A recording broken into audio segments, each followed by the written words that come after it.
And no clincher was ever more dramatic than Houston. A no-hitter by Mike Scott. Now the hitter is Will Clark. He's 0 for 3. Swinging a bouncer. This could be it. Davis runs to the bag. Game is over. No-hitter. Astros win the championship. What a way to do it. A no-hitter. Mike Scott has just thrown his first career no-hitter, and the Astros are the National League's champions of the West. ABC Sports is proud to present the National League Championship Series of 1986. The New York Mets, champions of the East, and the Houston Astros, champions of the West.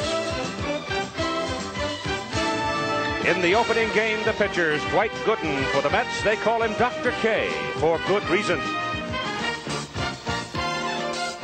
Mike Scott for the Astros. Lately, he's been called great, also for good reason.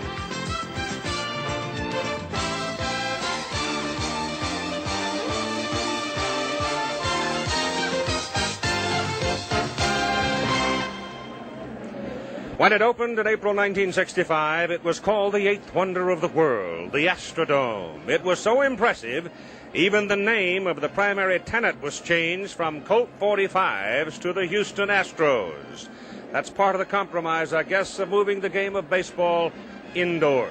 As you know, I am sure this, for the second year, is a best of 7, and many people feel this matchup between the Astros and the Mets could well go the limit. These two teams came into being in 1962. The Mets have been to 2 World Series. They won in 69, they lost in 73. The Astros have never been to the World Series. They were the Western Division champions in 1980, but they lost in 5 games to the Philadelphia Phillies, one of the great playoff series of all time. And one picture still sticks in my mind in the aftermath of that exciting series. It was this. Outfielder, the brilliant outfielder of the Houston Astros, Jose Cruz, sitting all by himself, tears running down his face after the great effort. So close, but just 1 run short. And I should tell you, it is still a burr under the saddle of 6 of these Houston Astros who took part. Paul, he has some other tools as well.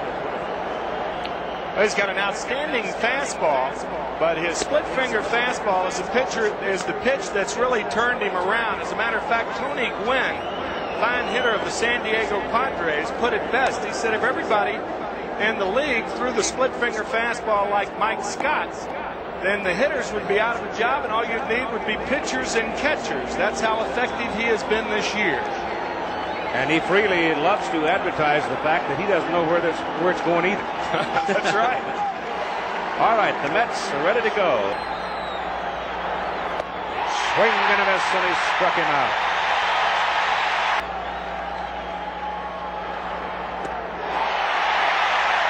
Now Gary Carter wants him to look at the ball. I mean, that thing just exploded. Well, it really did. No sooner than Carter swung the bat, he turns around and asks Doug Harvey to check the ball. From a psychological standpoint, you don't know whether having him check the ball that quickly works to the advantage of the Mets or to the disadvantage of the Mets. They may be worrying about the wrong thing. 2-strike pitch. Swung on and missed, strike 3. So Mike Scott strikes out 2 of the 4 Mets he faces. New York leaves Bachman on first, and after a half inning of play, there is no score, and the controversy has already started over whether or not Scott's doing something to the ball. And as Tim McCarver says, it could be they're fussing about the wrong thing. And Dwight Gooden on the mound with a record of 17-6, 2.84 earned run average, and he is the first major league pitcher in his first 3 seasons to strike out 200 or more in each season. His lifetime record is 58-19, and it's amazing that he is going against Mike Scott tonight, because Dwight Gooden, his nickname is Doctor, and of course we've already seen that Scott has been accused of doctoring the ball already.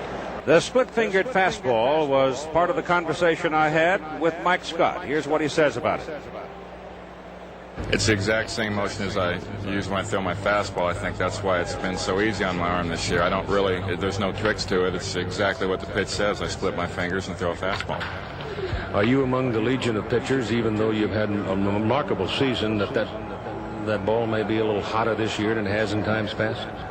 Well, I don't know. I just, maybe I'm lucky that my fingers are the right size, or I think you have to throw hard, and I throw hard, so that makes the ball move a little bit more. But it just was a real easy pitch for me to pick up after I talked to Roger Craig. We spent about 10 days and threw about 7, and after that, I just basically got my arm in shape, threw it in spring training, and the pitch came around. And right now he's pitching to Darryl Strawberry, to be followed by Mookie Wilson and Ray Knight. Both benches emptied because they thought Roden was scuffing the ball. Struck him out.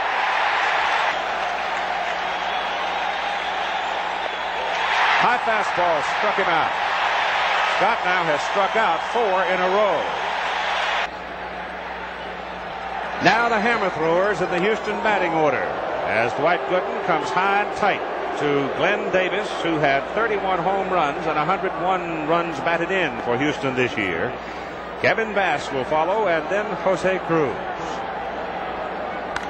High fly ball, deep center field. Dykstra going back to the wall. It's gone.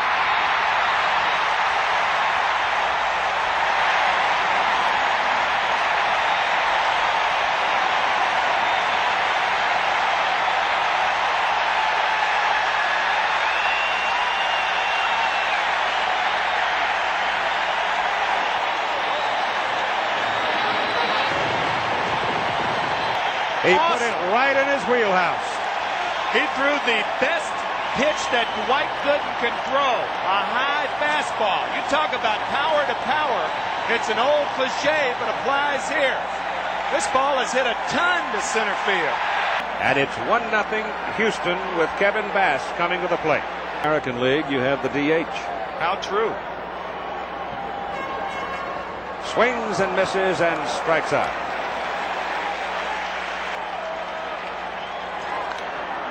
Third baseman Ray Knight steps on the bag, getting the force at third and the third out of the inning.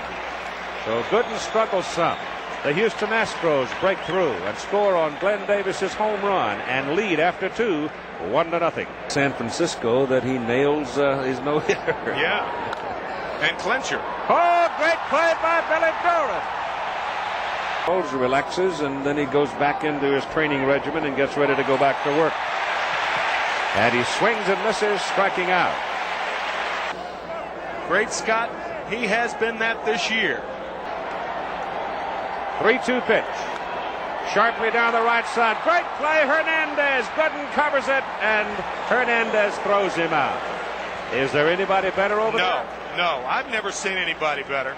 Guys, one of them 17 home runs in this park this year. That's a shot down the left side. Great play, Ray Knight. Throw, got him. 2 fielding gems in the inning on the corners by the Mets. Behind the plate. Swing and a miss by Carter. To Scott. Bounce to the shortstop. Second for 1.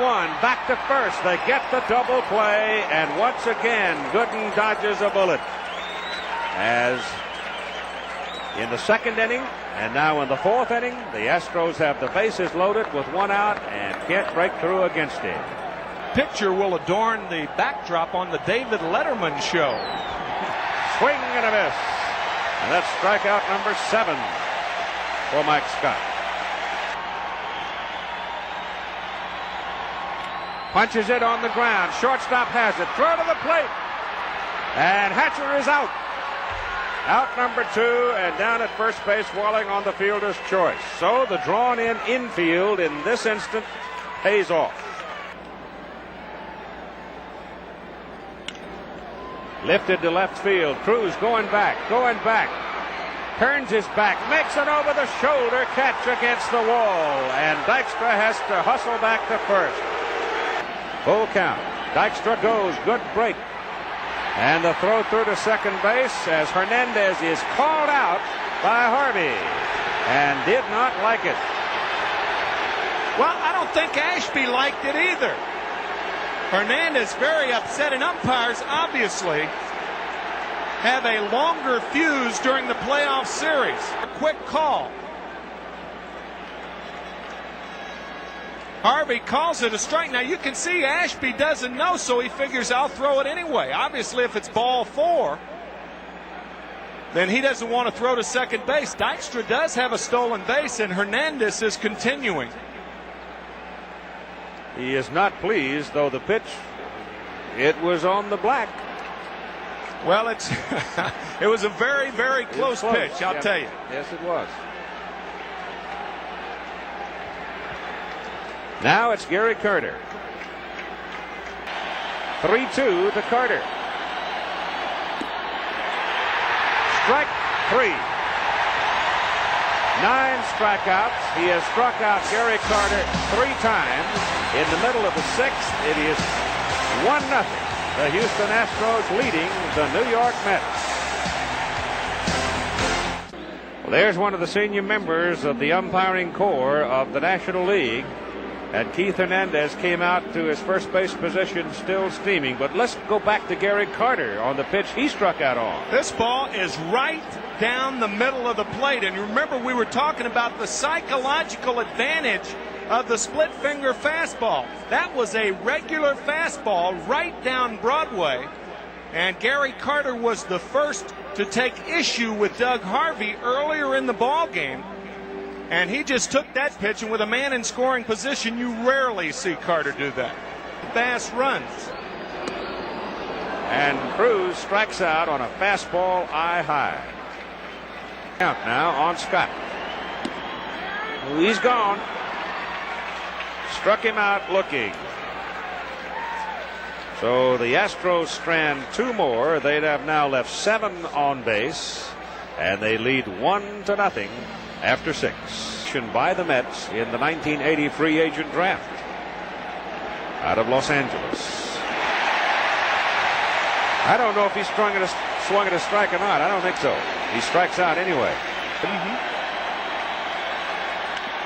Back to the mound, gloved by Scott. Second time tonight he's flagged down a hot one up the middle. And Ray Knight is retired, and so are the New York Mets.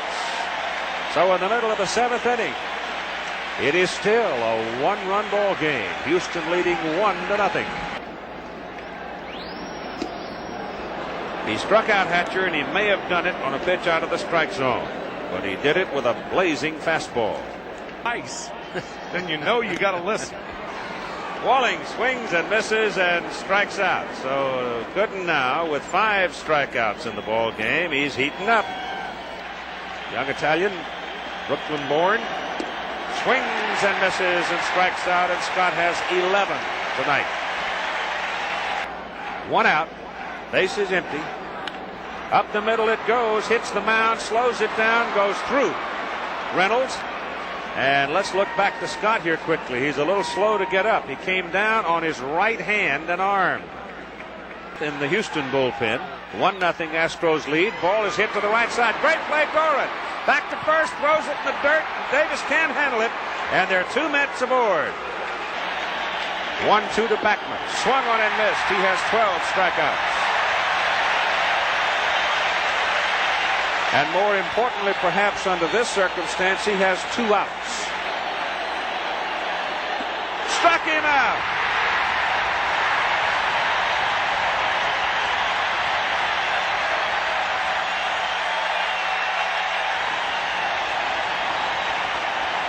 Mike Scott has 13 strikeouts. He'll never do a better job of pitching than he just did against Keith Hernandez, and Houston still leads 1-0. And Orozco comes in the 8th inning in relief of Dwight Gooden. Orozco ready at 1-2, struck him out. So Jesse Orozco comes on in the bottom of the 8th inning, and he puts down the Astros quietly, the middle of the order.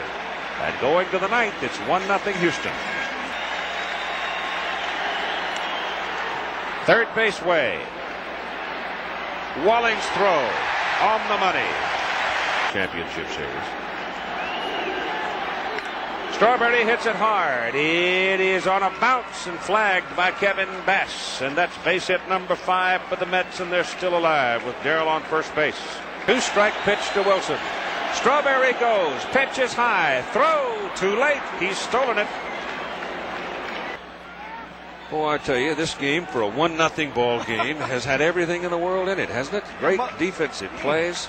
Most of the time, low-scoring ball games are a purest form of baseball. Not this one. To right, smothered by Davis. Throws to the pitcher covering at first. And what did he call him? Called him out. Got a beef from Bill Robinson. The umpire, Lee Wire, is over showing where Scott hit the bag with his foot. And you got 2 down, and how close can it be as Strawberry hustled over to third? Now is between Scott and Knight. 2-1. 2-2. And Knight screams over the call.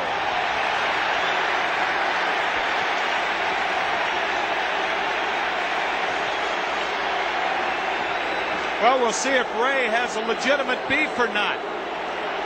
On the 2-1 split finger fastball. It's very close. Very, very close. For the Mets. Mike Scott trying to win it right here. Struck him out.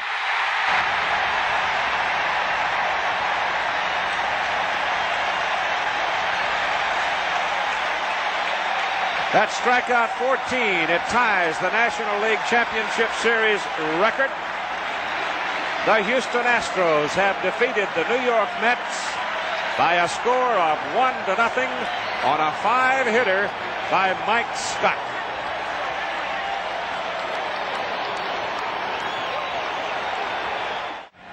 Mike Scott on 125 pitches wins the ball game. A 5-hitter. He walked 1, struck out 14. He got Carter 3 times, Hernandez 3 times, Strawberry twice, Knight twice, Backman, Wilson, Mazzilli, and Gooden once, for a total of 14, which ties the National League Championship Series strikeout record held by John Candelaria when he was with the Pittsburgh Pirates. So Mike Scott, 18-10 on the regular season, but finished with a flourish, clinching it for Houston with a no-hitter, is the winner here in the Astrodome tonight. We'll talk to him in a moment. All right, let's turn our attention now to Mike Scott, who was absolutely, as the sign says, sensational tonight. When Gary Carter, Mike, when he complained about you possibly scuffing the ball in the first inning, did you feel like that was a psychological advantage for you?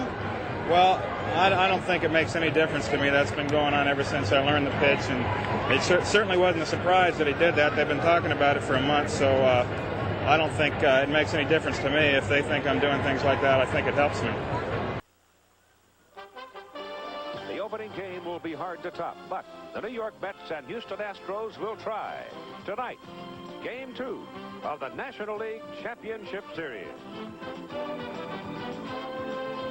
Lynn Dykstra, a comment on the tempo in the clubhouse, the mood of the team after being handled a little roughly last night by Mike Scott. He pointed toward tonight's game. Well, I don't think it was too bad. You know, I remember talking to a former Pirate in spring training, telling me what Chuck Tanner said after they lost a couple in a row the year they won it. And they usually turned the music on and danced around after they won every ball game or lost every ball game. In the playoffs, the radio wasn't off when they lost.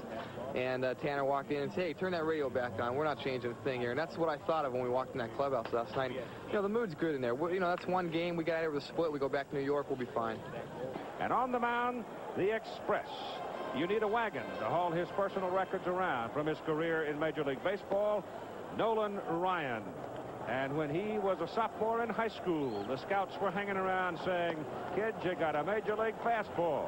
Well, he was 6'2", 150 pounds then, tall and lanky and made out of Texas leather, and he grew up to be bigger and stronger and throw even harder. And he is literally a walking legend out there in the center of the infield. Outer defense, in fact, the Mets lineup is the same with the exception of the pitcher, Wilson, Dykstra, Strawberry. Around the infield, Hernandez at first, Backman second, Santana at short, Knight at third, and Carter back of the plate. Ojeda, who lives out in Visalia, California, all kinds of stories on mispronouncing his name. but I think he's grown to accept the regional mispronunciations of all names. Ojeda to Hatcher. Change-up. Struck him out looking, and Billy takes a walk to the dugout. He knew he'd been had and just walked away. 2-2 pitch. Struck him out. So an impressive start for Bob Ojeda. Now the 1-2. First strikeout of the ball game for Ryan. On the breaking ball, not get it, and expect to hit the fastball. Strikes out the first two swinging in the second inning.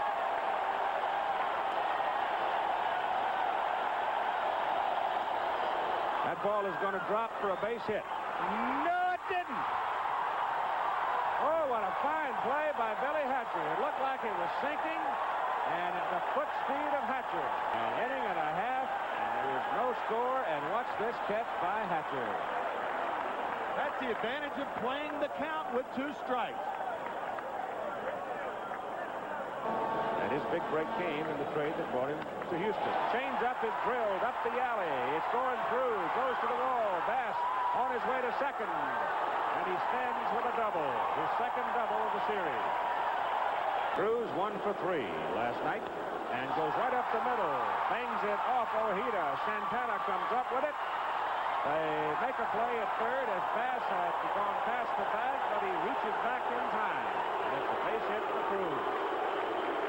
And Alan Ashby now with an opportunity to drive in the first run of the ball game. Bass at third, Cruz at first. Ashby 1 for 2 last night. Hit 278 from the right side.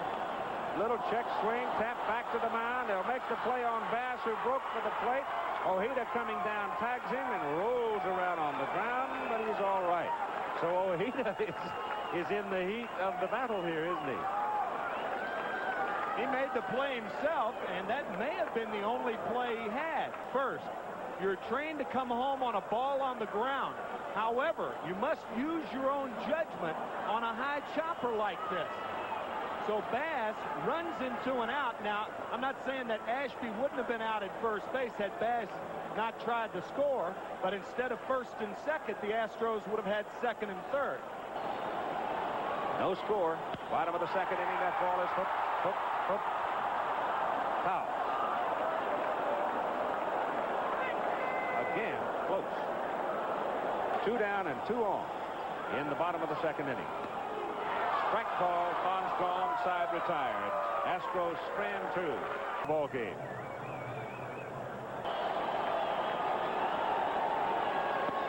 Swing and a miss. At 2-2, he's up the bat handle just a bit. Swings and misses. Striking out. 4 for Ryan. And the two pitchers opposing each other right now. 2 out. And a 1-2 pitch swung on and missed. Ryan has struck out the side. He has 5 in the ball game, and so he blows the Mets down in order. And after 2.5 innings of play under the dome, there is no score. 1-2 to Doran. Punches the ball in the air, back behind second base. Going hard is Beckman, and it's a good play. And Hatcher had made the turn all the way around second base, and he has an easy double play. So apparently Billy was absolutely convinced the ball was going to drop, and he was all the way around second and halfway to third, and then said, whoops, I'm embarrassed. And the inning is over. They know each other, and the fans on both ends have...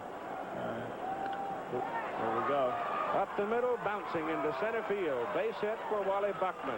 And so now the Mets have finally broken through against Nolan Ryan, who remains a marvel at 39 years of age, doesn't he? Our pitcher, he kicks that leg high with a man on first. That's what he just missed. National League record for retiring people to start a game. Hernandez. Little looper, and it drops in center field for a base hit. Beckman turns at second and holds on, and now the Mets have something working. The Astros. High fly ball lifted out into the right center field, and it is off the wall for extra bases. Bass plays the ricochet. Backman heading for the plate. Throw is loose in the infield, and the New York Mets have taken the lead. It is a double for Carter. He has to be very patient. That ball is hit to left for Jose Cruz, who has to go back to get it. That gets Hernandez home. And the Mets will lead it 2-0.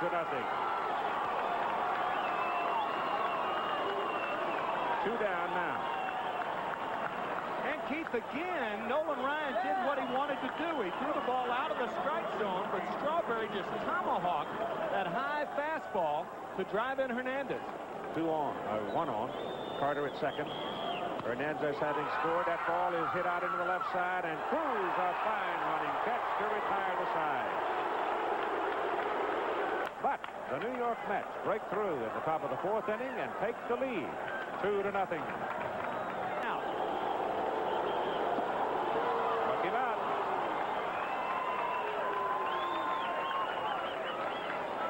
But it's hard to practice. Sharply struck. Good play. Knight, third base. Steps on the bag. Gets the force. Garner coming down. And the Astros have turned away. Stranding 2. That's a total of 4. They have left on base so far in the ball game. And so after 4 complete innings of play in Game 2 of the National League Championship Series, it is now 2-0. The New York Mets lead.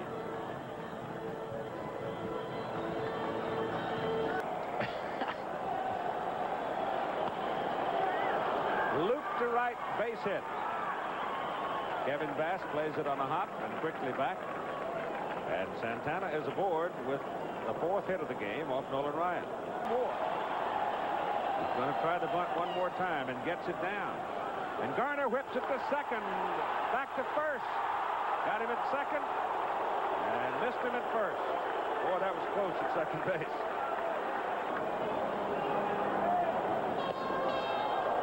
Dykstra. Dykstra staring out at Nolan Ryan. If you remember last night, Dwight Gooden shaved Kevin Bass after the home run by Glenn Davis. That was close.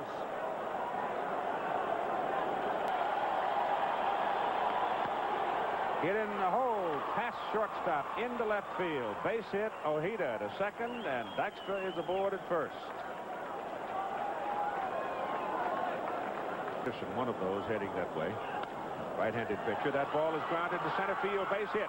Ojeda coming around third. Here's the throw. They let it go through, and it bounces past Ashby to the backstop, and the other runners will move up. It is 3-0 New York. That ball is hit sharply. It's past Hatcher against the wall. 2 more runs score. Mets lead it 5-0. Hernandez headed for third. Triple.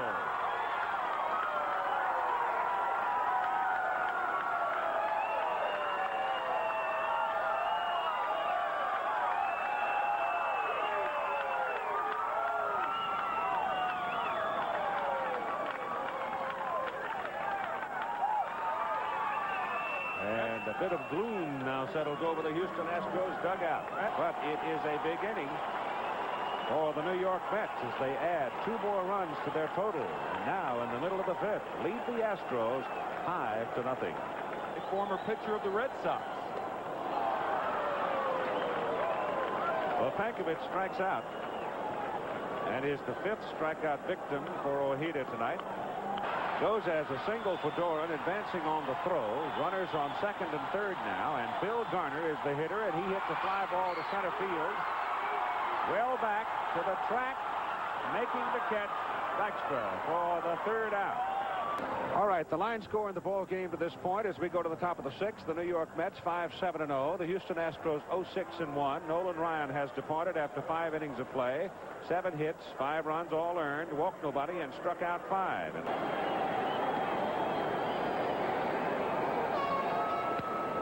Hahn hits the ball to the right side. Strawberry drifting over easily. One hands it, and the side is retired. So Houston strands 2 more. That's a total of 8 in the ball game, and they've got a problem. They trail after 6, 5-0. Garner stings it to right center. Here's Houston's first run of the ball game as Hatcher comes around from second to score.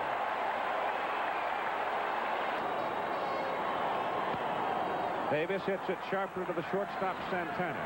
They get the lead runner coming down, and though Backman had a little trouble holding the ball, only 2 more turns, Kevin Bass leads it off. Bob Ojeda delivers, and Bass stings it to left, and Mookie Wilson rolls over and comes up with the ball. Fine catch by Wilson. So with the bonus, he went out and bought himself a new pair of shoes and a suit and took off. Said he wanted to look nice, and he can afford a lot of suits right now and a lot of shoes as he feels that little bouncer back to the mound and throws him out and retires the Houston Astros in order in the bottom of the 8th inning. So we are headed for the top of the 9th with the Mets leading by a score of 5-1. Kerfeld on the mound, pitching to Gary Carter. Carter bounces one to the shortstop Fon over to second. Doran turns it like a bullet and gets the DP. So Kerfeld comes in, a couple of pitches, they get the double play, and that was the result of Hernandez having been passed intentionally. And so the Mets are retired. The Astros have won, and Ojeda has just absolutely controlled him, even though they picked up 9 hits. There's been hardly any question of what he has been the boss man tonight. In behind Fon over at first base. That's a shot. Great play. Santana over to first, double play. Manager Bill Freiberger. Broken bat. Ray Knight at third. This could do it. Game's over. And the New York Mets have evened the series at 1-1.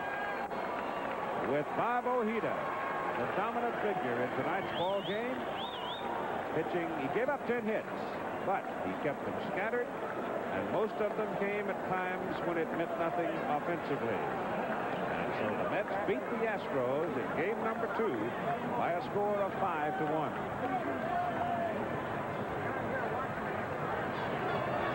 So they head for game 3 in New York on Saturday, all even.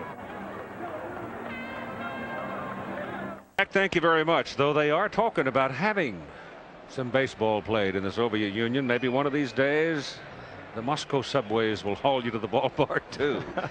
I think we should talk just a little bit about the weather, though, because there is rain forecast for Monday. They think, we know we'll get this one in today in 50-degree temperature, and Ron Darling doing the pitching.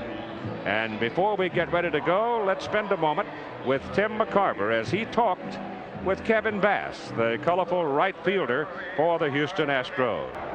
The wind seems to be blowing straight in, but you never know. That's banged over the pitcher's mound, out into center field. Tuffle made a run at it and couldn't flag it. And so Hatcher now hitting in the number 2 spot has a base hit, a bouncing single to center. School in Worcester, Mass, and that's how he got over to Yale. Hatcher goes, pitch, good pitch to throw on. Carter fires it down, and he's safe. Up. He looked to be out, and that last burst of speed right before the slide and the straight end slide, and Rafael Santana did not apply a quick tag, kind of a slow tag there. Walling loops one to right. It's going to drop for a base hit. Hatcher turns. He's coming home. Strawberry whips it back in, and it's too late. And Houston gets the lead 1-0 as Walling drives in Hatcher from second base.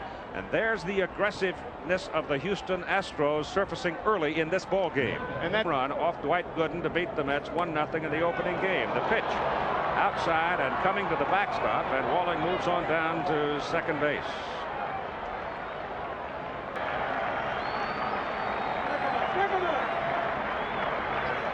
Hit him.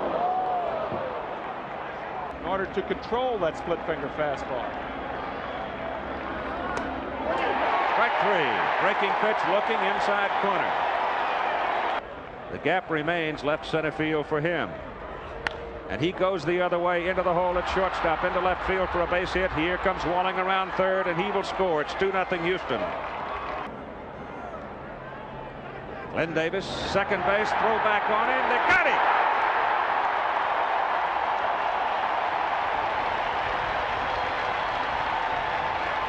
From Darling, I told you to watch his feet. He's quick out there. Well, that's the daylight play. He was awfully quick and just getting Glenn Davis at second base. When the pitcher sees daylight between the shortstop and the runner at second, he wheels and throws blindly to the bag, and they nail Davis. But the Houston Astros put 2 runs on the scoreboard in the top of the first. The Mets coming up. The left-hander Bob Nepper out on the mound. Bob was also the first pitcher to shut out the Mets this year. He beat them 3-0, and then less than 48 hours later came back and beat the Mets in relief. He went around, and Mookie Wilson will go in the book as a strikeout for the first out of the ball game. It's tough on the left hand. He's going to try to get Hernandez out inside. That ball is hit to Davis. Davis will do it himself. And so Nepper gets the New York Mets in order in the bottom of the first inning, and after 1 inning of play at Shea Stadium, it's 1-0 Houston. Ball 4.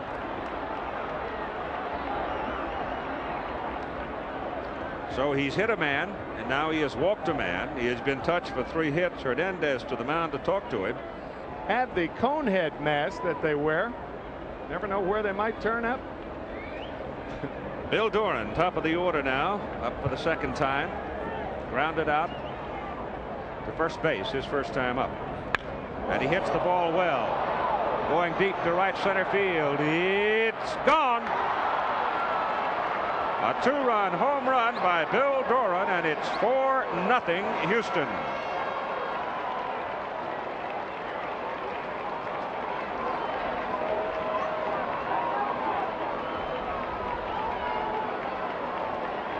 Well, Frankie Frisch embedded in baseball people's mind that cliche and saying a long time ago, oh, those bases on balls.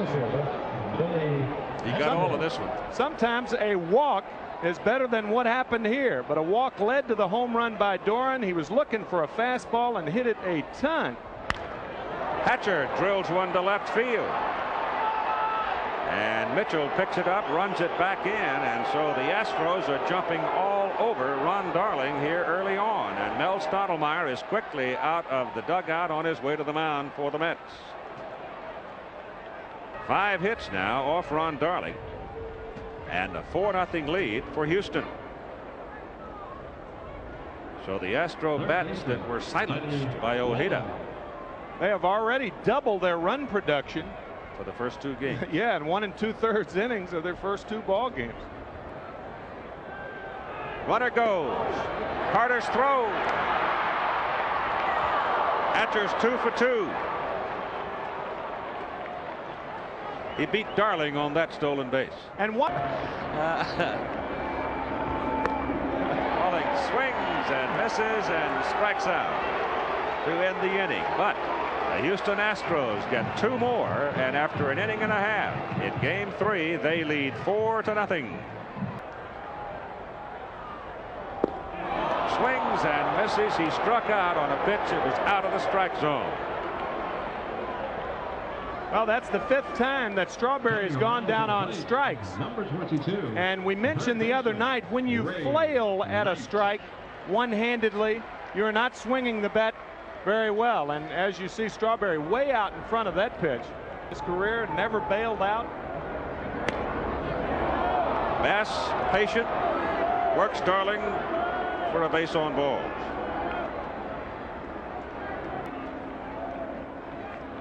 Runner goes, pitch outside. Carter's throw is high. He stole it. That's 3 stolen bases, 2 by Hatcher, 1 now by Bass, and Bass got a big jump that time. Now Cruz 3-2. He struck out. He went too far. Frank Pulley called him out right away. He tried to check on it. The pitch was outside, but he had gone through the strike zone with his bat, and you've got 2 down. A hitter. He could not check it once he'd started it. And Ashby pounces the ball to Santana at short, throws him out, And Houston strands Kevin Bass.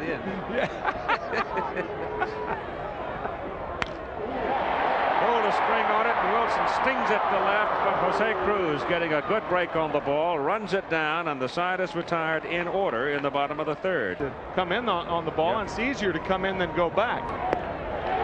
Well, academically struck him out.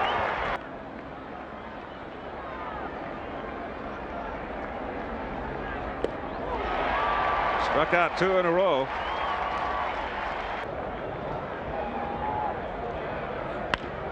To the shortstop, Santana. Doran runs well, but Santana guns him down. And so Darling gets the Astros in order in the top of the 4th.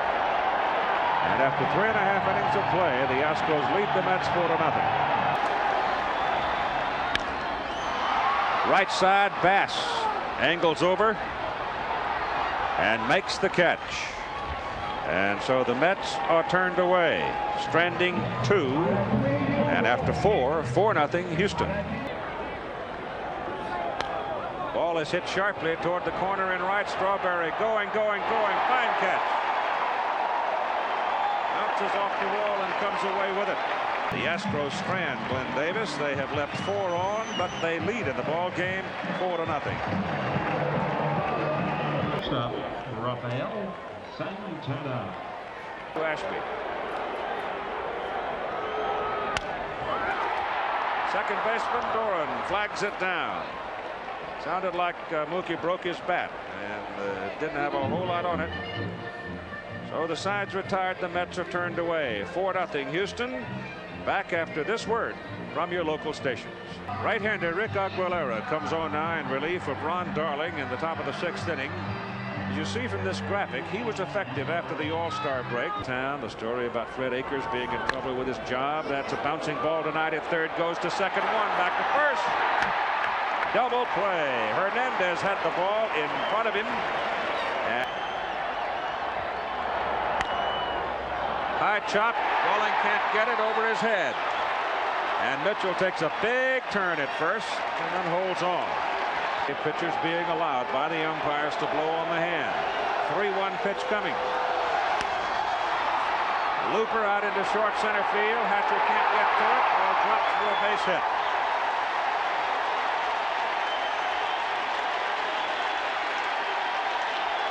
Nobody out. Bottom of the 6th. Mitchell at second. Hernandez at first for Carter. Bouncer toward the shortstop. Underneath the glove of Reynolds. Mitchell coming around third. He will score. Against Reynolds, and Strawberry is up facing Nepper. It is now a 4-1 ball game. Strawberry hits it high in the air to right. Bass to the wall. It's gone.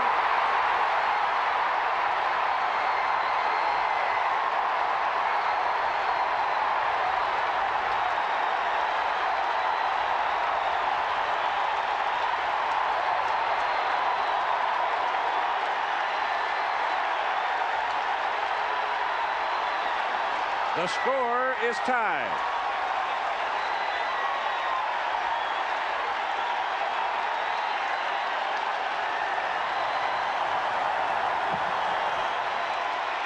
Strawberry, victim more often than not against Nepper in his career. In a high fly ball. Out of here. And that error by Reynolds at shortstop haunts the Astros. Well, you think about how this inning was set up for Strawberry. A high chopper over third, a blooping single into center, and the error by Craig Reynolds, and a new way to shake hands. That's the first out of the inning. 4 runs across for the Mets. You know, the interesting thing about this whole scenario in this inning, obviously Hal Lanier, by leaving Nepper in, he wanted him to pitch to Carter. He actually gets Carter on the feeble ground ball to short, but Strawberry, the guy left him in for, hits the home run. In the bottom of the 6th inning. That ball is hit hard to right. Bass going back. Wind turns it. Whoa, he makes a fine catch. From the New York bullpen. And he's throwing with purpose. That ball is hit well to left, but Cruz has an angle on it. And Jose makes the catch for the third out. But it's a big one for the Mets as they come up with 4, and after 6 it is 4-4. And so Darryl Strawberry takes one swing and does a lot to get the booze off his back, because he was hooted around here quite a bit during this past season and didn't like it. As a matter of fact, he went 0 for the month of August in this ballpark. 0 for 45 in this ballpark in August. And they were coming down pretty hard on him. Rick Aguilera is out there now with a chance to win this ball game.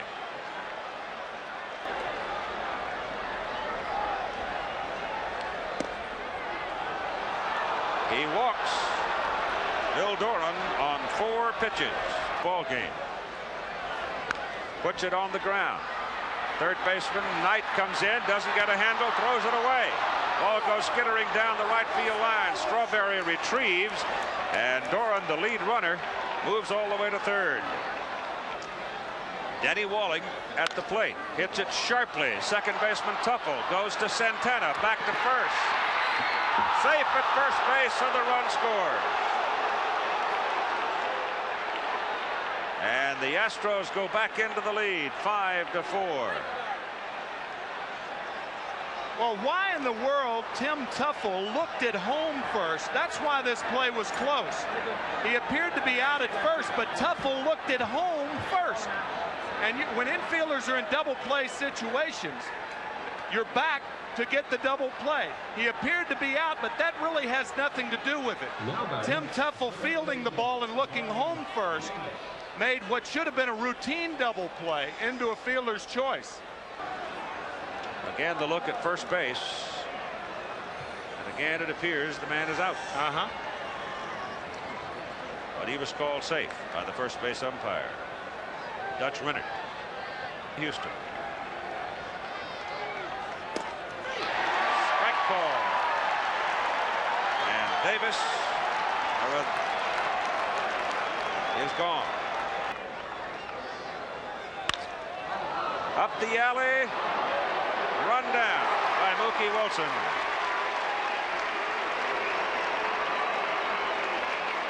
But the Astros battle back in the middle of the 7th. They lead 5-4. Back after this commercial message and a word from your local station. Out on Lenny Dykstra. Into that tight crouch. Swing and a miss, and he struck him out. Tuffle look at home. He's in double play depth. There's really nothing to look home for. Now watch. He wants to go home, and that delay cost the double play. The Astros didn't score any more runs, so it's a moot point, I suppose. But important that when you're in a double play depth, you've got to think about the double play and not the runner at home.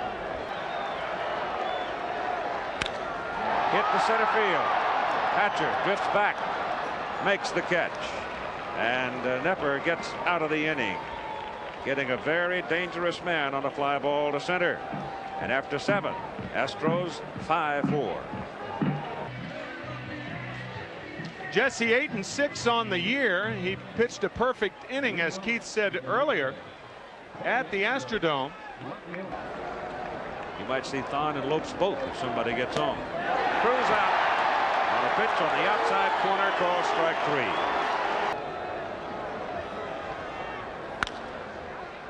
Ray Knight gets a good bounce at third and throws him out. So Orozco comes in and gets Houston in order. And it's 5-4 in the middle of the 8th inning. Charlie Kerfeld, big right-hander. In relief now of Bob Nepper in the bottom of the 8th inning. Gary Carter comes out to face Kerfeld. Dave Smith is now up in the bullpen. Back to the mound. Behind the back grab by Kerfeld, and he throws out Carter. Well, you gotta love it. That's all there is to it. I mean, I don't either. Neither does he.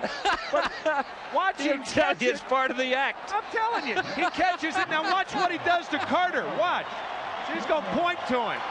Just for a little added emphasis. A little point there, Gary. Struck him out. Goes down. There's a Ball is hit in the air to right. Kevin Bass has some room on it and makes the catch for the third out. So Kerfeld does his thing. And the Mets go down in order as we move on to the top of the ninth inning. The Astros leading 5-4. Days rest. Mike Scott tomorrow night coming back under the same circumstances. Hatcher swings and misses, and they've got Doran hung up. Got him caught, and Hernandez tags him out.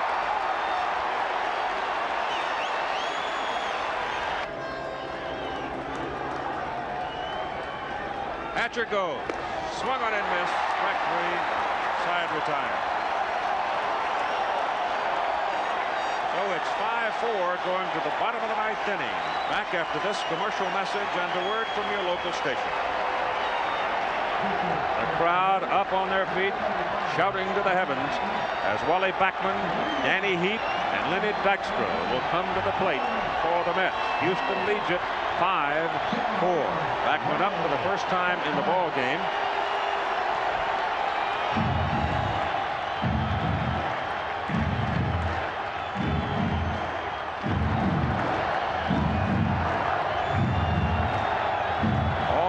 Left-handed hitters, and pitching now for Houston, the closer, Dave Smith.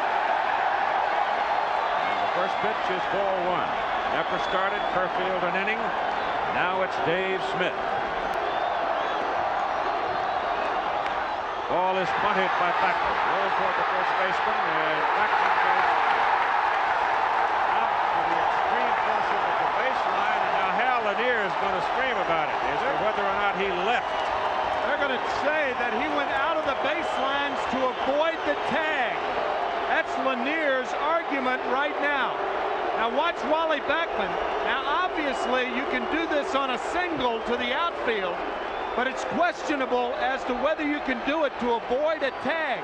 You must be able to touch the bag. Now did Backman circle and come back to touch the bag, or when he made the circle, was he in a position to touch the bag? It was Dutch Rennert's position that he was always in a position to touch the bag, and now they're going to get some help. Frank Pulley.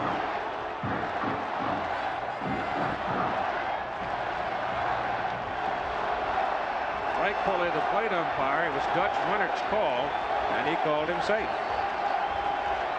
I think Lanier is asking Pulley to help Rennert out because Rennert was preoccupied with the tag of first base, and maybe Pulley may have had a better view of whether Backman went out of the baselines to avoid the tag or not. Well, he clearly left the baseline.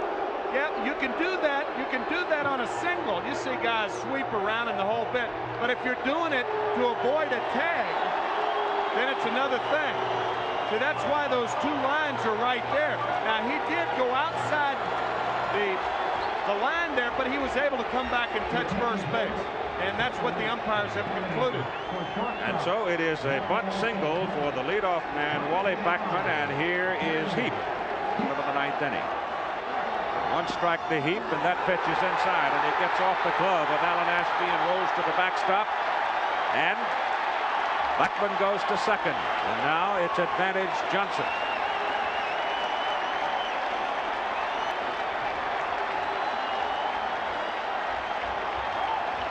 That fastball just clearly gets away from Ashby.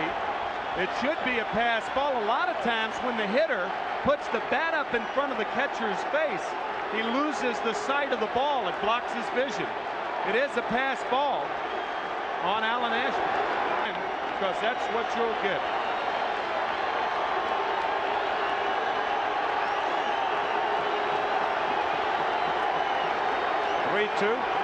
to Heap. Fly ball into medium depth center field.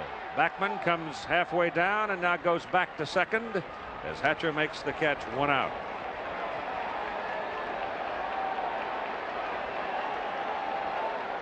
So now Dave Smith will pitch to Lenny Dykstra. Gene Mock once told me that you can score a lot of runs with the types of outs you make. That was not a good type of out to make because Backman's still at second base. No runner advanced.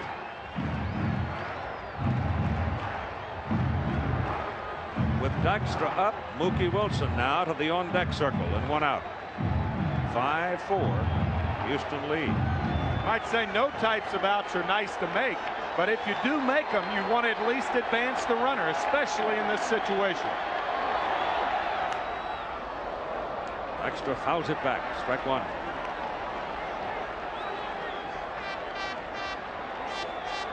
Walling on the grass at third. Davis just off the grass at first. Everybody's on the dirt or the edge of their seats.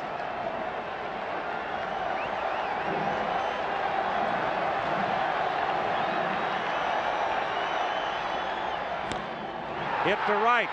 Bass going back. Going back. It's gone.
Two-run home run by Lenny Dykstra, and the Mets beat the Astros in the bottom of the 9th inning 6-5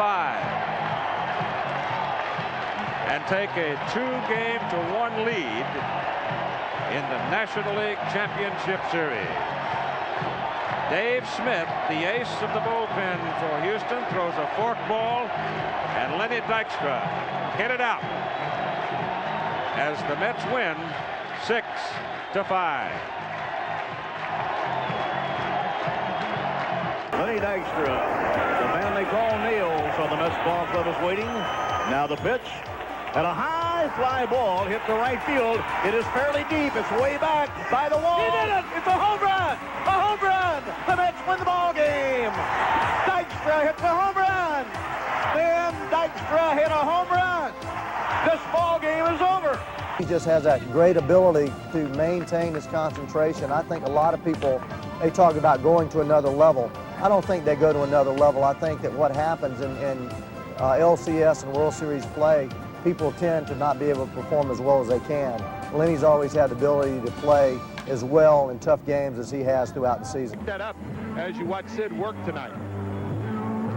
And his dad has traveled from Hawaii to watch his son on his 24th birthday pitch in the National League Championship Series. What a nice birthday that is. All right, here we go with Bill Doran stepping to the plate. Baltimore Orioles. 3-1 count to Garner. Swing and a miss. Strikes him out. It was a 3-2 count to him, and it struck him out. So Fernandez impressive in the opening inning as he turns Houston away in order. Stop for Houston. Mike Scott has been stingy in the early going. Basically, I think it's fair to say that he's been a stingy pitcher all year. Led the league in ERA, 18-10 record. And the Mets have not had success against the Astros in the first 3 innings of any game. They've only had 2 base runners in the first 3 innings of every game so far. Des at the plate. Carter waiting on deck. To the second baseman, Doran. And so Mike Scott gets the Mets in order in the bottom of the first inning, and very quickly on this mild night in New York, we complete the first inning of play with no score. Win, McCoy, Cannon. 2-strike pitch is hit to right center, going to drop in there. A little looping liner that falls in front of Strawberry, and Glenn Davis is aboard. That's a high fastball. And Sid Fernandez can really burn it. And I'm not sure that one was in the strike zone, but Kevin Bass just couldn't leave it alone. Handed hitters, that's a high ball hitter. Swings and strikes out. Fernandez now has 3 strikeouts, getting Garner, Bass, and now Cruz. He got beat with his best, and Astros trying to bounce back tonight. That's a high pop. May have a play on this one. Santana, the shortstop, coming to the wall on it. He called off Ray Knight and then had to compete apparently with some fans to get it and couldn't come out of there with it. But this is the first instance where we have seen the additional seats come into play. That's exactly right.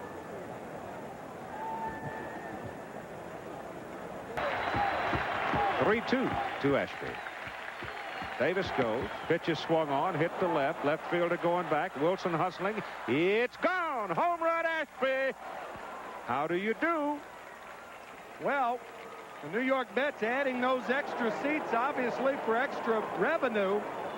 And just think about it, whether it's extra revenue or not. If this home run is a determining factor in this ball game. One of the very strange things about this game and the new ground rules here at Shea.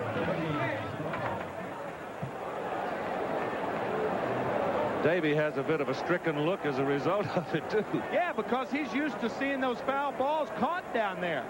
Nobody's going to catch this one. Home run, Ashby. And Dickey side retired. But Glenn Davis leadoff single with 2 down. Alan Ashby getting a second life. Hits it out of the ballpark and left, and the Houston Astros lead 2-0 in the middle of the second. 4. Yeah, I think so. Struck him out. That is the first strikeout of the ball game for Mike Scott. Pitch.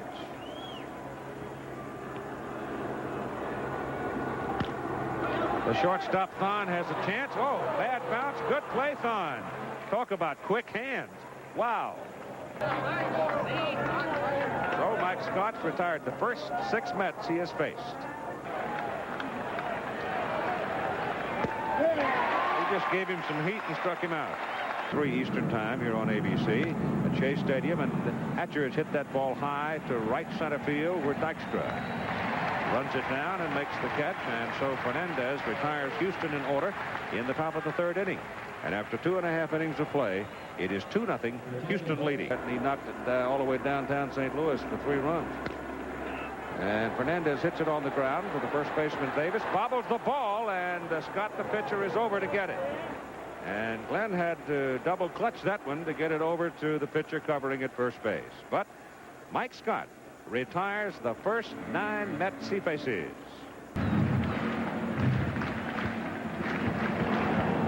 Can't really tell much from that angle. As you see the hand in the glove, there we go. Right there. Does not appear that Mike Scott is scuffing the ball. That ball really went down.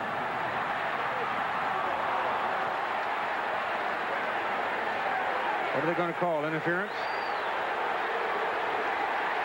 They are calling it safe because Mike Scott interfered with Wally Backman. But in the process, he tripped Backman. Now, really, when you think about it, that's the best way to allow your first baseman to make the play, is to trip the guy who's running.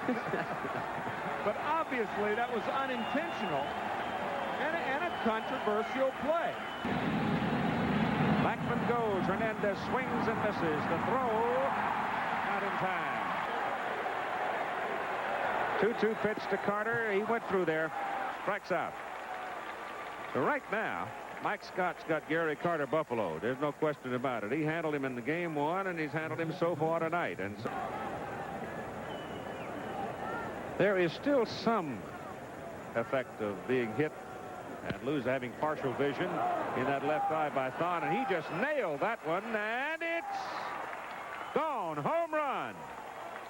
Wilson went as high as he could, and it's just over his glove, and Dickie Thon just nailed it. You could hear the crack of the bat, and it was a question of whether or not Wilson would be able to climb high enough to get a piece of it, and he could not, and it is 3-0 Houston.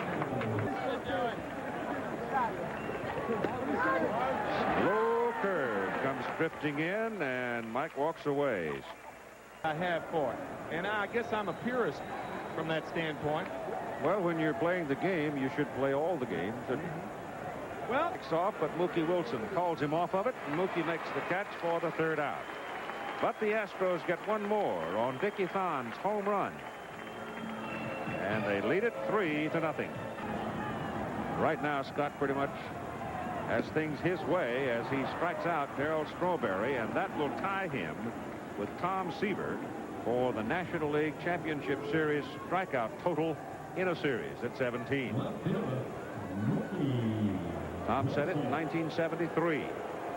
This is after only a game and a half, and if Scott wins this ball game, there's a chance, not a chance, but he will be the pitcher in Game 7 if it goes that long. He could blow that strikeout record right out of tilt. Dickie Thon throws out Mookie Wilson. 2 down.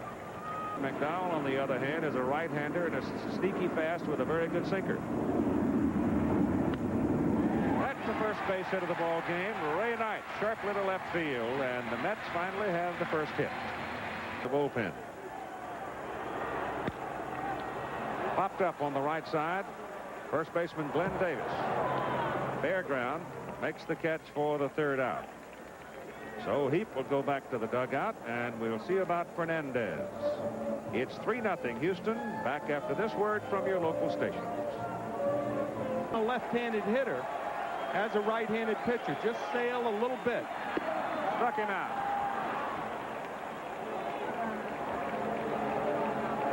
Well, that's his 4th of the night. 1 out, and that ties him with Dave Steve, who struck out 18 in the night. Fouled at the plate. I'll tell you the thing, Keith. Mike Scott's pitching against big league hitters. Not only that, the Mets led the National League in batting with a .263 average. They were 3rd in home runs, and they won 108 ball games. So if you think Mike Scott is pitching against a bunch of Humpties, you're dead right. I mean, these are good big league hitters, and sometimes these guys go up there, it's no contest.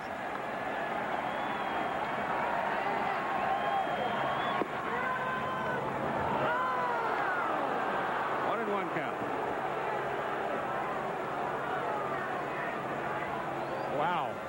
Picture of the game, when you change that, change a lot. Well, Scott's got 5 strikeouts in the ball game tonight, and now he owns the championship series strikeout record.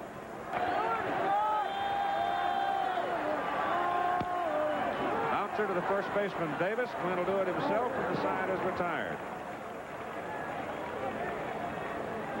So he gets him in order, and after 6, 3-0 Astros.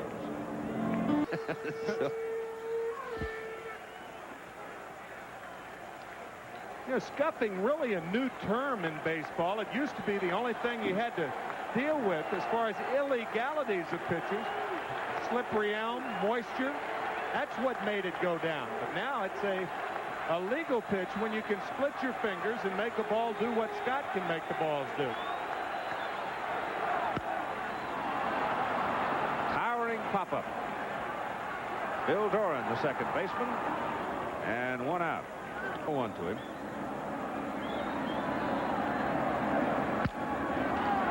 Broke his bat on Doran, boxes it around and throws him out. So Scott gets him in order in the bottom of the 7th inning, and the score remains Houston 3, the Mets nothing. And we'll have more after this word from your local station. If Houston wins this ball game. 2-2 pitch to Scott, swung on and missed, and he strikes out for the 3rd time tonight. Left-handed yesterday, he had a home run. That is hit on the ground to the shortstop, Santana. And the side's retired. So Roger McDowell comes in and gets 6 in a row. And we're in the middle of the 8th inning. And it's 3-0 Houston. He's only allowed 1 hit. Maybe 2 right here. Doran turns and throws on the bounce and base hit Mookie Wilson. So the Mets have the leadoff man aboard. Swing. 2-2. Wilson goes. Night swing. Hard shot. Third base. Good play. Garner throws across. Gets him. Wilson goes to third.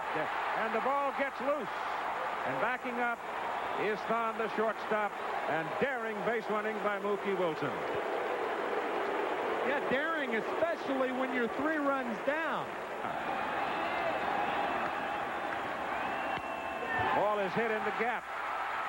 And Hatcher runs it down. Wilson tags. Here's the throw. He'll score. It's 3-1 Houston.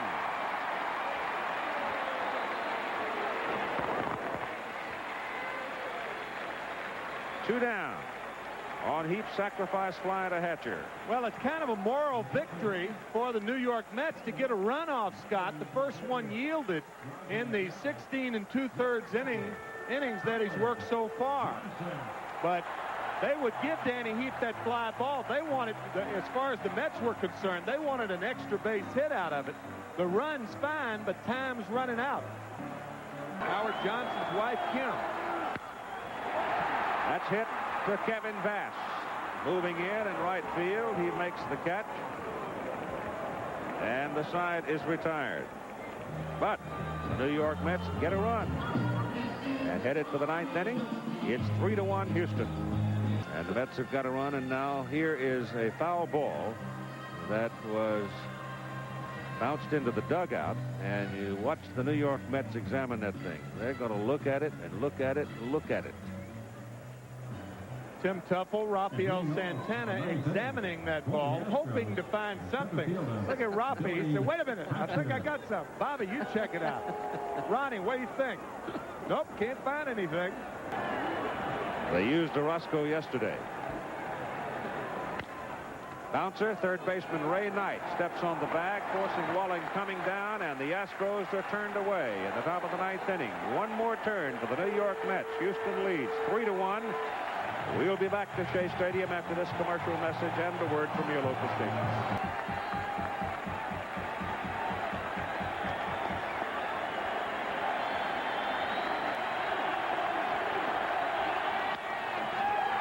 It's hit to left field. Base hit for Dykstra.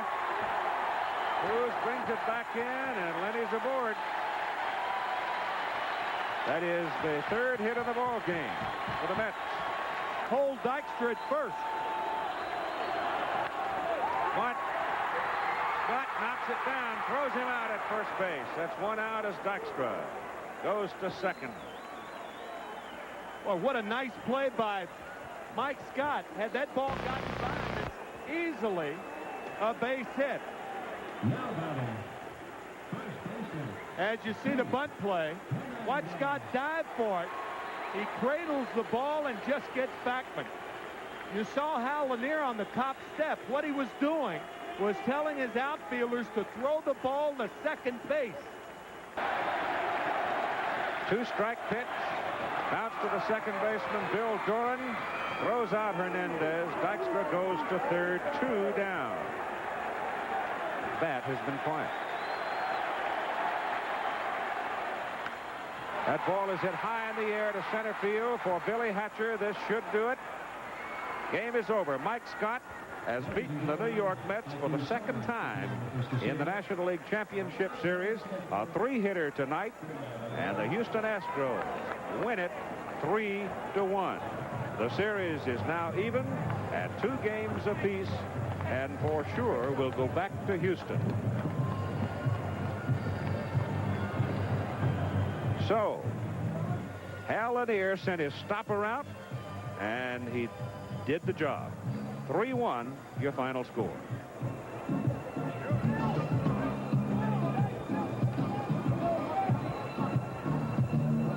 Then in Game 4, the great equalizer Mike Scott rose to the occasion, keeping the Mets' potent lineup off balance with another dominant outing. The attention in the Mets dugout centered around scuff marks on the baseball, but the former Met walked off with another victory, this time a complete game 3-hitter. The outfield where the prime worry is. And obviously all morning long and through much of last night, the speculation has been who benefits most from the rainout of yesterday. Well, this morning Tim McCarver sat down with the Houston manager Hal Lanier and talked about it from the Houston perspective. This is what Hal had to say. Well, if we have any advantage at all, it's having a Nolan Ryan pitching on his the fourth day, getting the rest that he's gotten in between starts, like he did throughout the season. Again, there's a stat that might be of interest to you. When Dwight Gooden loses a ball game, his norm is to come back as a Bulldog in the next start. Inning, 7 hits, 5 runs, struck out 5, walked nobody in game number 2 in the Dome. 2-2 to Dykstra. Gone. That was the fastball, and I mean it was in there quickly and well placed. Ashby and Gary Carter pretty good at doing that also. That got him. So Nolan Ryan has struck out the first 2 Mets to face him here in the bottom of the first inning, looking. Number 17. The Astros are concerned. Dwight Gooden, and Bass hits it up the middle for a base hit. So Bass jumps on the curveball and knocks it into center field for a ground ball single. Runner goes. Cruz hits it up the middle. Looping fly ball. Drops in the outfield. Slows down in a hurry because it's wet out there. And Kevin Bass motors right on around to third base. So the Astros now in the top of the second inning with runners on the corner. Yep. So Gooden now has a full count on Alan Ashby. Second time in the ball game. In 2 innings, he's had a full count on a hitter. Take strike 3. Came right back with that breaking pitch and struck him out looking. First out of the inning. Home. Sharply to Backman. Over to Santana. 1. Back to first. Double play. And the Astros are all over it as Reynolds is screaming at Fred Brocklander at first base.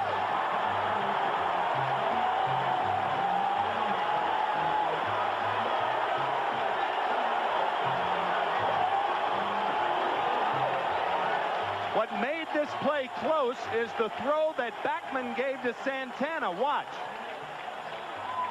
See Santana, that confuses the rhythm of Santana. He's safe. He's safe. He's safe by a half a step. Yep, coming down. A half a step. That's a pretty good size miss.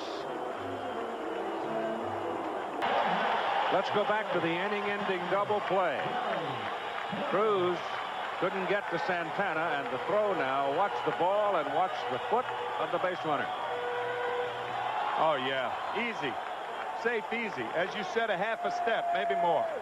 I think one reason the Astros argued the play, or another reason, was because Fred Brocklander delayed and hesitated before making the call.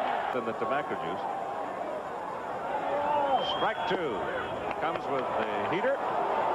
Strikes him out looking. So Ryan now has struck out 3 New York Mets looking. He got Dykstra and Backman and now Strawberry. Now this is going to be a fastball inside, but the signal for the pitch that goes away.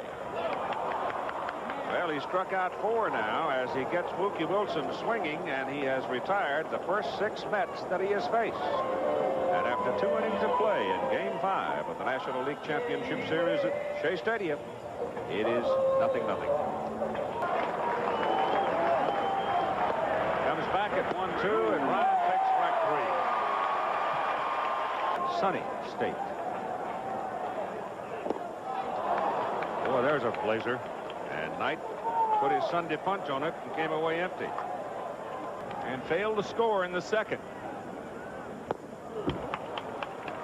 That's 6 strikeouts now for Nolan Ryan, and he retires the first 9 Mets in order. And after 3 innings of play, there's no score.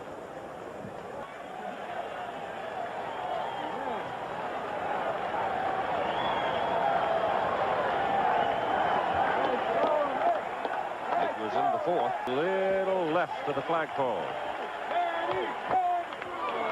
Swings and misses, and for the second time in the ball game, Dykstra has struck out.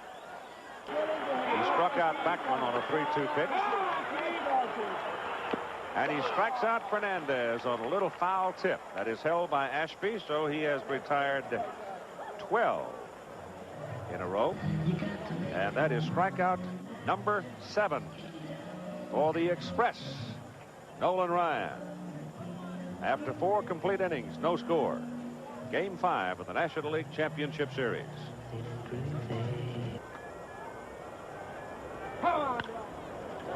That's a fair ball for Alan Ashby. Strawberry to the corner. The throw. He's in there. Double. And Ashby off second as Gooden pitches to Reynolds, and it's hit to the left side into left field. Base hit. Mookie Wilson comes in a hurry. Ashby is held at third.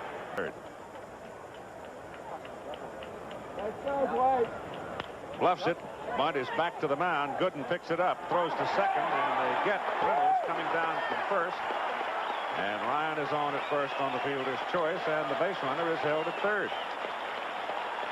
Bunted it a little too hard.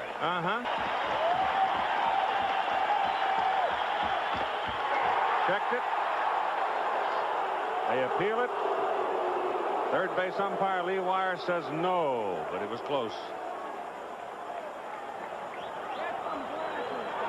Bill Doran trying to lay off of the high fastball, and Joe West and Lee Wire said he did.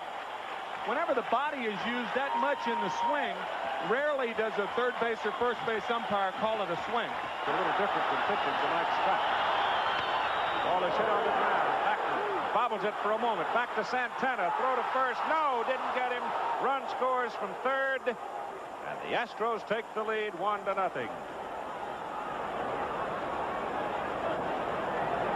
Got Ryan coming down, but they didn't get the double play because Backman seemed to have a little trouble getting the ball out of his glove. Yes, he did, and they had a chance to double Doran because he spins in the box. He doesn't get out of the box. Now watch the delay in Backman. He can't get the ball out of his glove. Santana, of course, catches the ball off the bag, but that's a neighborhood play. You're always going to get that play if it's fluid enough, but Santana clearly off the bag when Backman fed him the ball. There's an upset. That's right. Doran goes. Throw back Carter. Safe. He could drive one up through there. He'd have some room to run. And the folks on the bases would be flying, but this is popped up on the left side. High hanger, giving Wilson plenty of time in short left to make the catch. So the Astros strand 2, but they score 1, and they lead in the middle of the 5th, 1-0. Now Darryl Strawberry. Running fastball outside. Strawberry struck out looking. His first time up today.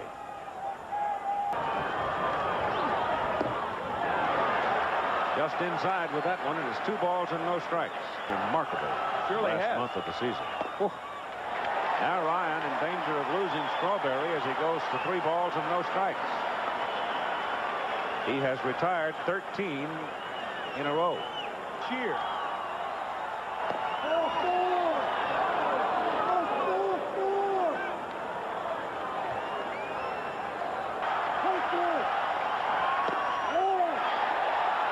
Two count for Strawberry.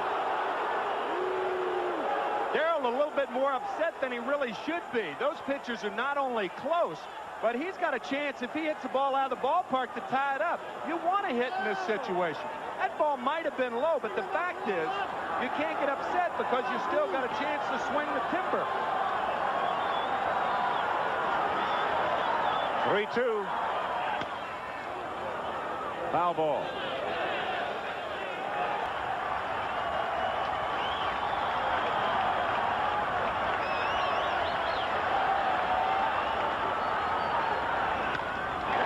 Is hit deep to right. Home run.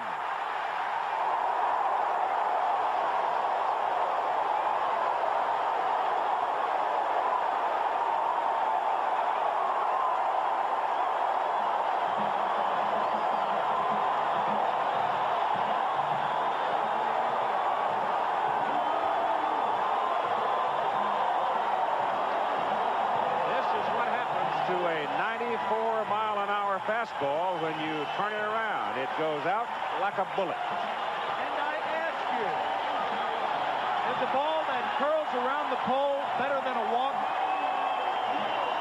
I think Davy Johnson and Darryl Strawberry will say yes. Watch the hesitation at the top of the windup. Ball down and in. Not long.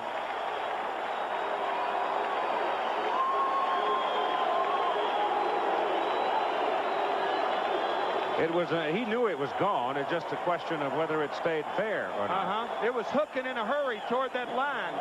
Just fair. And the score is tied. The first hit of the ball game for the Mets in the 5th inning. After Ryan had retired 13 in a row. And the hit ties the game. Tomorrow and Thursday. Swing, foul tip, held by Ashby, and Wilson is the 9th strikeout victim of the game for Ryan. That ball down and in. You see there's not a lot of extension on his swing, and he hooks it down into the corner.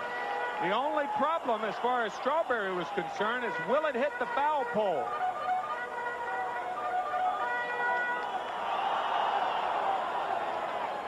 Close, huh? Oh, really was close.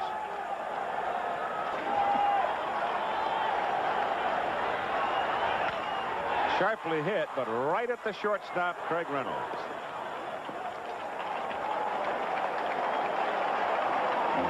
So Dwight Gooden has the first run in his behalf. And he's only even at 1-1 after 5. Back after this word. 1-2 to Cruz. Bass goes. Breaking pitch. Carter's throw. Out. Perfect throw by Carter. And he had a very tough pitch to throw. This is only the second Astro that has been caught during the series. Curveball. Bass had a good jump, but watch where the throw is. Oh, that's perfect. Perfect. And 2 down now with Cruz still at the plate with a count of 2-2. That's a great shot and a great indicator. The game is in the top of the 6th inning. 1-1 tie. Strikes him out. Big jump curveball. So they get Bass trying to steal, and Astros turned away in a 1-1 game.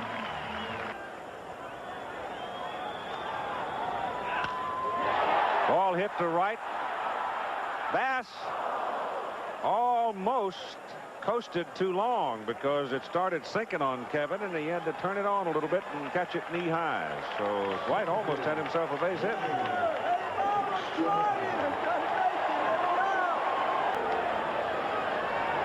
Struck out looking, struck out swinging, and this is a high pop up to the third baseman, Denny Walling.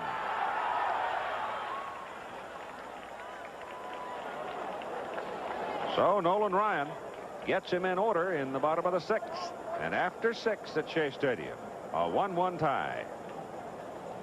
One back. That's right. Frankie has 23. Outside corner. Called strike 3. So Gooden gets him in order. Houston has 7 hits. The Mets only 1, but it's a 1-1 tie.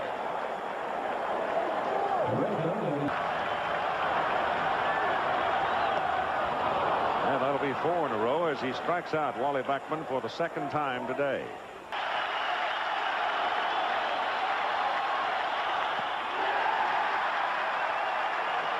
Ryan again now showing some frustration on the mound as he walks Strawberry, and Hernandez goes to second. High pop to the left side for Jose Cruz, left fielder, and he makes the catch.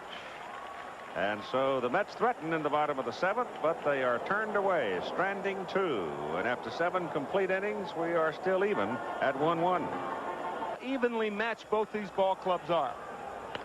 Doran puts it on the ground. Past Gooden. First baseman Hernandez covering. Nobody at first. Gooden late getting there. Thought perhaps he had a chance to make the play on the ball and did not. And it's base hit. Bill Doran. Butts down. Rolling, rolling, rolling, rolling. And Hernandez, letting it roll, suddenly grabbed it. I thought if he'd let it go, it probably was going to go foul, but he decided to heck with that. I got the runner and the ball here together, and let's combine the action, and he got him. And you can't take that chance because it started to roll foul the first time. Doran off on the pitch. Now watch. Now it wanted to roll foul. Now it kicks, and now it's too late. Hernandez has to make a decision, and it appeared he made the right decision. You know what? I think he hit the ball, too, with his foot.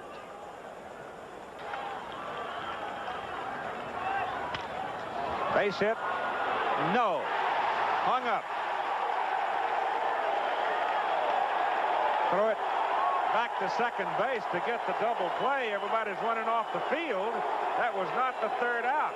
The liner to left was over the second out, and finally somebody remembered to get the double play at second base. It looks like it might sink, but it doesn't. It stays up. Everybody's running off the field. Bill Doran, in the meantime, is way around third base.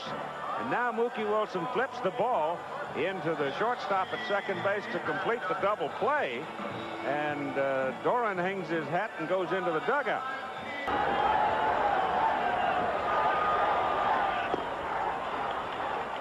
That's 11 strikeouts in the ball game for Nolan Ryan.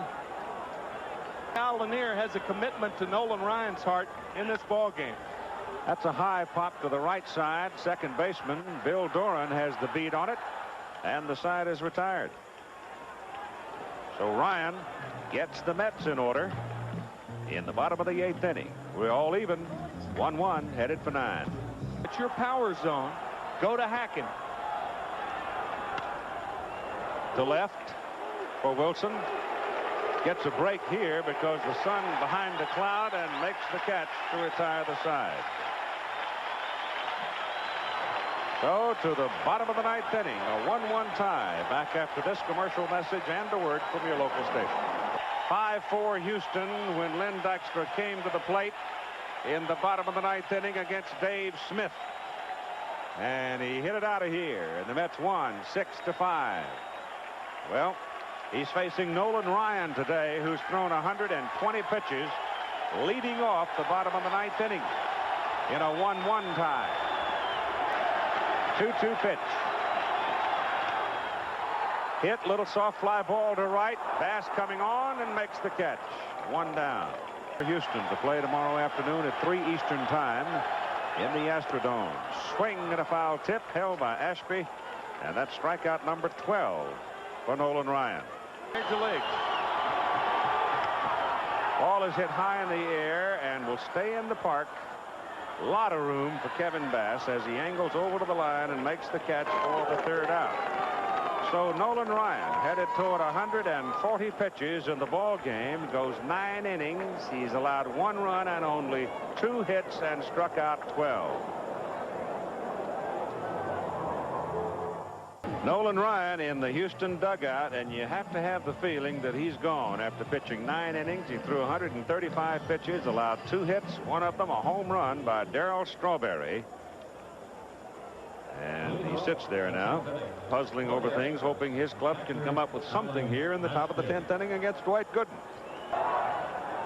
It's like the storm has passed New York by now. Who goes? Throw back Carter. Ball is backed up by Backman and saves the base. He's on. Some walks are good walks. Other walks are bad walks. That was a good walk if you're playing the percentages. Because I think with the go-ahead run at second base, you would much rather face Billy Hatcher than Bill Doran, especially if you're a right-handed pitcher. 2-strike pitch. Ball is hit to right. Down the line. Strawberry on the move. Makes the catch.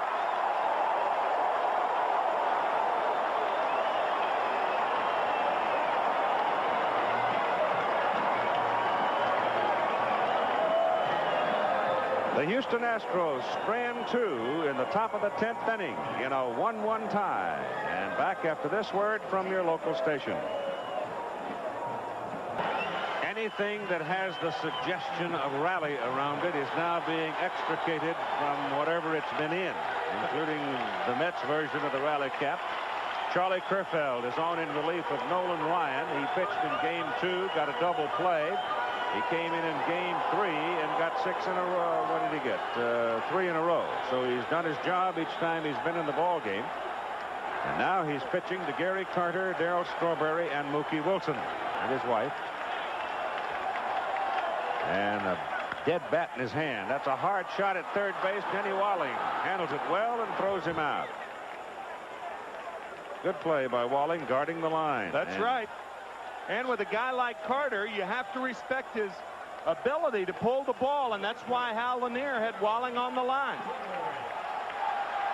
In the early innings, this would have been a double, and nothing is going right for Gary Carter in this series. Kerfeld just wailing away out on the mound, strikes out Strawberry.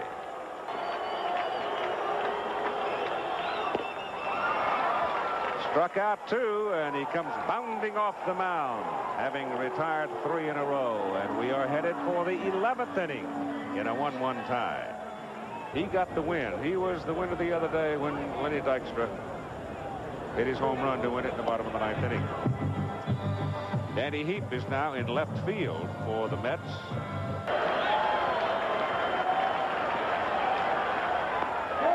Went fishing and struck out. Technically, is their strength.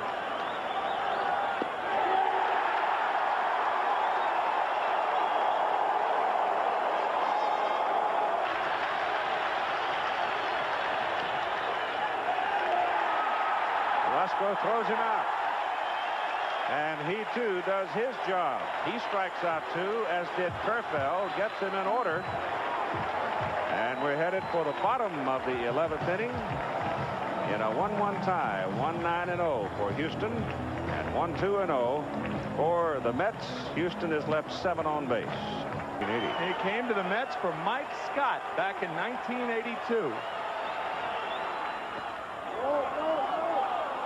Called him out.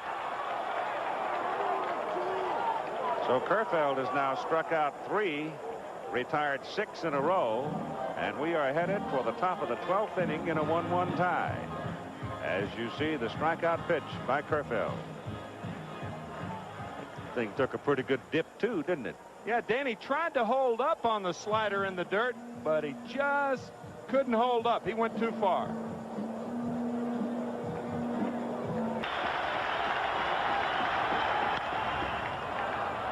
Fly ball to center field for Dykstra.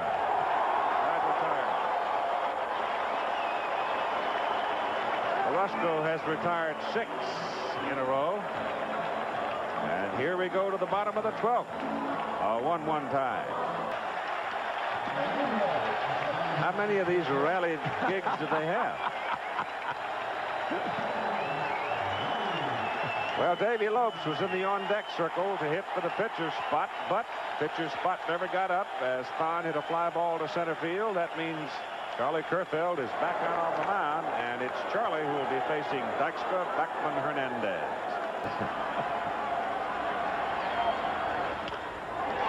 Right at Davis. 1 out. Sharp shot bouncing 1 time. Clubhouse. Whoa, it's off the third baseman. Shortstop Thon picks it up, and Beckman is aboard.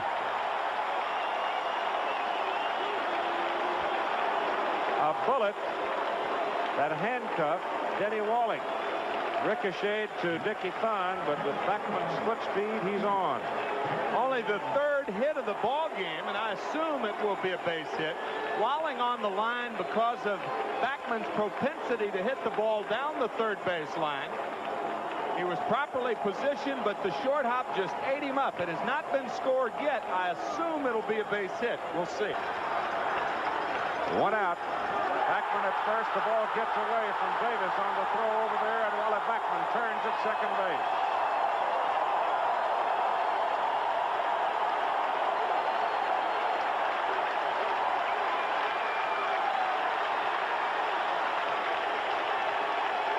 There's no way they're going to pitch to Hernandez now. You're not going to let Hernandez beat you. This overthrow, an error, and a very costly error on Charlie Kerfeld. Davis cannot come up with it. So I'm sure they'll walk Hernandez in this situation with Carter having such a disastrous offensive series so far. They're going to leave it up to Carter, I'm sure.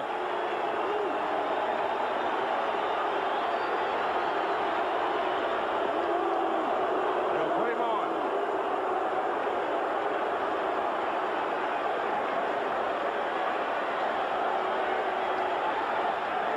And Gary Carter, who has hitless in 4 trips today, he has 1 base hit in 21 trips to the plate in the series, will come to the plate just as soon as they finish the formality of walking Keith Hernandez.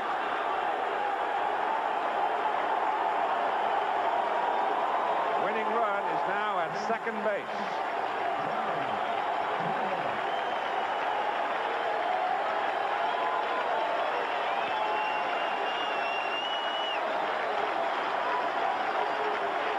Carter's only hit was a double back in game 2.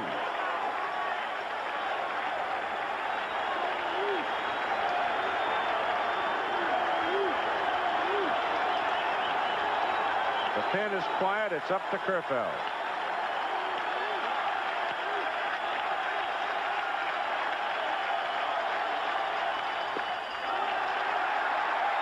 That's ball 1.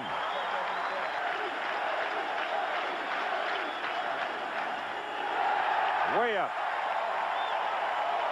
And Kerfeld now has lost some of his bravado on the mound. Keith Hernandez at first base. And he almost hit him with that pitch. Carter, of course, hanging in. He's not going to give up anything. Pitcher up in the bullpen. There's a strike. And that's the easiest pitch Kerfeld has thrown since Carter came to the plate, and now Smith is up in the Houston bullpen. If he walks Carter, it's possible you could see Smith.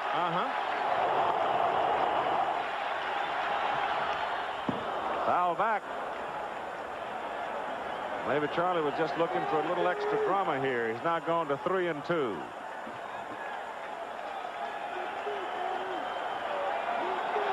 Buck. High pop coming back out of play. And Gary Carter is still there. Notice also the runner. Runners going. Carter fouls it back right here. Just missed it. Of course, a lot of that may depend on Carter seeing a lot of fastballs. The chances of Carter seeing a lot of fastballs, the opportunity of him getting the good part of the bat on the ball, with more that he fouls back, the more he's seen. Bottom of the 12th inning. 1 out. A 1-1 tie. Charlie Kerfeld and Gary Carter dueling here. Up the middle, base hit. Backman turns third. Hatcher's throw, no play. Easy for Backman. Carter wins it with his second hit of the series, and the Mets win the ball game in 12, 2-1.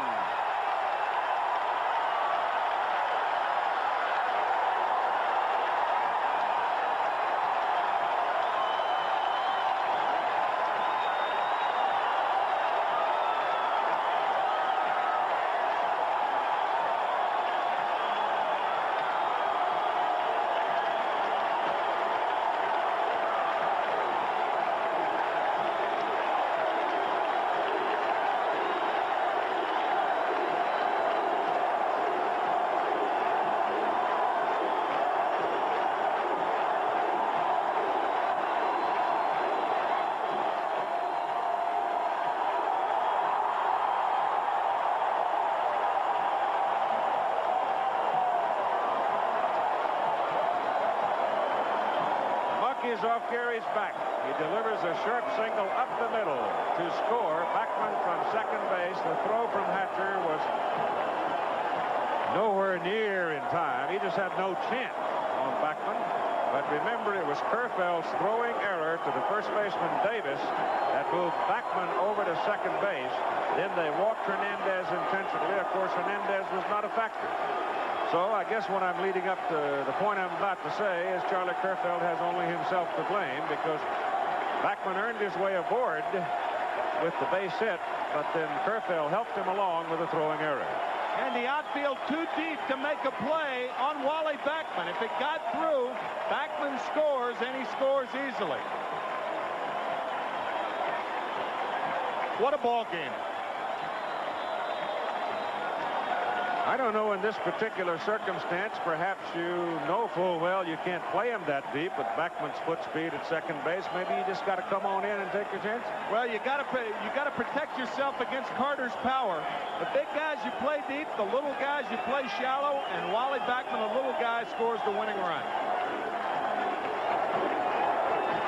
So those who came to Shea are rewarded by a 12-inning ball game before we finally have the issue resolved.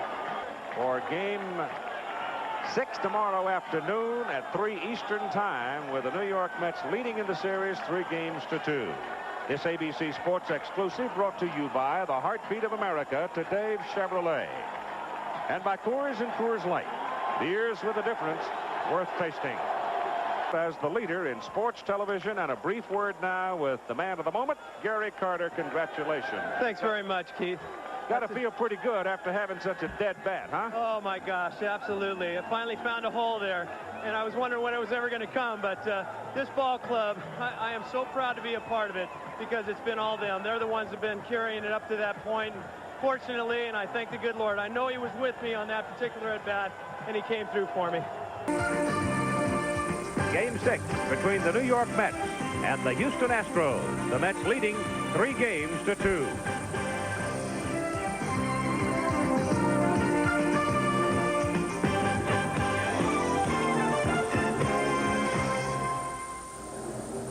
And I think you can expect the crowd at the Astrodome in Houston to be at a new noise level for this ball game. They know well their team's posture, and the home crowd is certainly going to be all over umpire Fred Brocklander because of this call in the second inning of yesterday's ball game.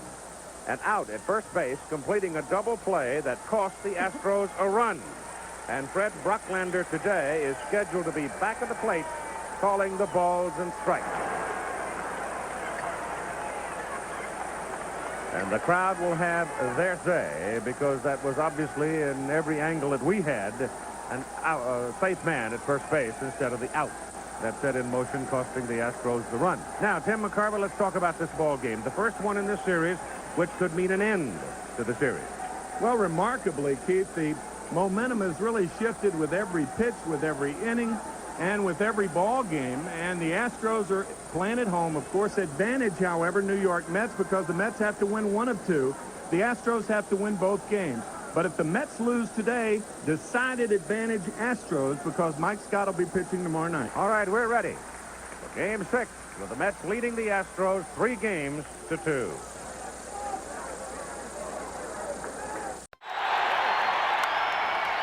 Mookie Wilson leads off for the New York Mets as we very quickly go to the ball game against left-hander Bob Knepper, who had a no decision in game number 3, pitched 7 innings, was tagged for 4 runs.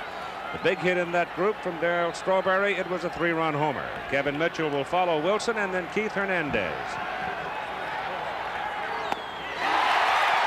And the crowd reacting on every pitch in this ball game insofar as the Astros are concerned. Knepper on his career against New York, 11-11.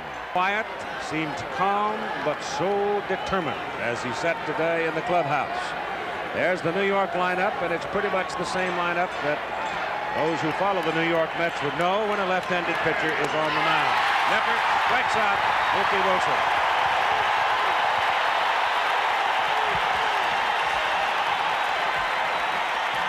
He is jacked up. I don't know if I've ever seen Bob Knepper quite as reactive off the first out. The defense, Cruz, Hatcher, Bass outside. Inside Davis, Doran, Thon, and Garner. That's the change on the left side because Ojeda, the left-hander, is pitching for New York, and Ashby remains back of the plate.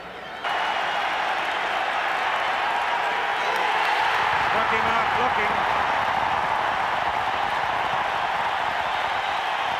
So Bob Knepper strikes out 2 of the first 3 Mets he faces. No score, top of the first. The Astros coming up. The batting order for the Houston Astros today, we'll have Bill Doran leading off, playing second base. Billy Hatcher center field, batting second. There's the lineup. Followed by Phil Garner, who is the insert in the right-handed lineup, playing third base, hitting third. Then Glenn Davis, Kevin Bass, Jose Cruz, Alan Ashby. Dickie Thon, the shortstop today, will hit number 8. And he's in there because of this man on the mound, Bob Ojeda. Bob Ojeda went the distance in game 2, won it 5-1. He scattered 10 hits. He struck out 4, walked 2. He had 2 double plays behind him. And the double plays, very important for a man who pitches like Bob Ojeda. Couple is a change at second base today for New York. Mitchell in left field a change, and Wilson moves over to center field. But I think if you see the Mets get to a lead, you'll see Dykstra in center field rather quickly, with Wilson going back over to left field, and Backman probably being inserted at second base. Especially the later innings. Bill Doran 4 for 20 with a home run. And hits it sharply underneath the glove of Rafael Santana. Base hit, Doran. Wait. We mentioned the problems in seeing the ball in this ballpark, and that does not only apply to fly balls. The ball goes under the glove of Santana. He missed that ball. He never picked that ball up. Ball hit to the right side. Great play. Hernandez throws to second, 1, no play at first. What a fine play by Keith Hernandez, and Doran hit the bag very, very hard at second base. And hold the runner on totally. See how he cheats like that? That little extra 2 steps makes it possible for him to make this play, and he makes the throw from his knees. One of the unheralded things about Hernandez, he has as good a throwing arm for a first baseman as I've seen. Going to Boston. Hatcher goes. Garner swings in the gap. Going through. Going to the wall. Garner turning at third. Coming home. And it's a stand-up double for Phil Garner, and the Astros lead 1-0. For third out. Santana can't get it. Garner turns third. He's coming home. 2-0 Houston.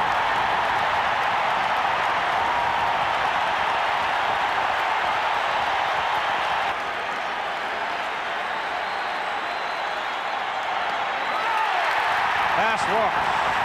Davis to second.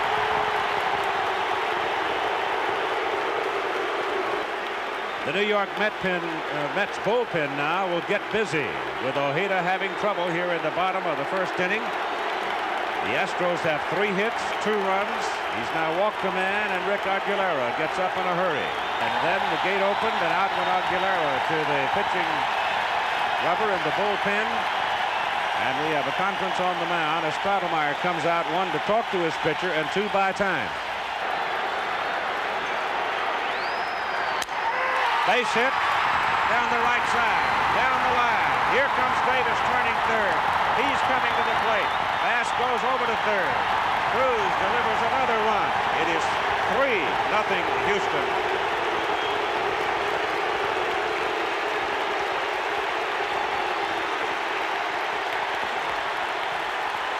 I'll tell you, the attitude of this Houston ball club has been come out on a torrid pace, or had the team come out on a torrid pace, and everything is going their way.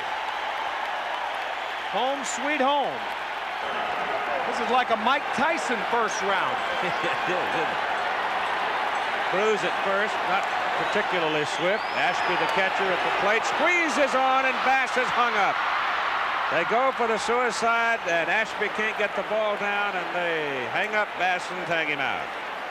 Runners on the ball club too, but he missed that one. Hit to left, flagged down by Santana, and the inning is over.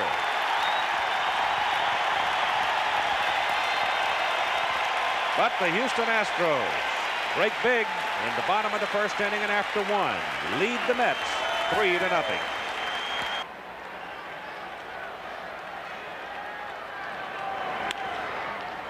Garner flags it down. Gets it.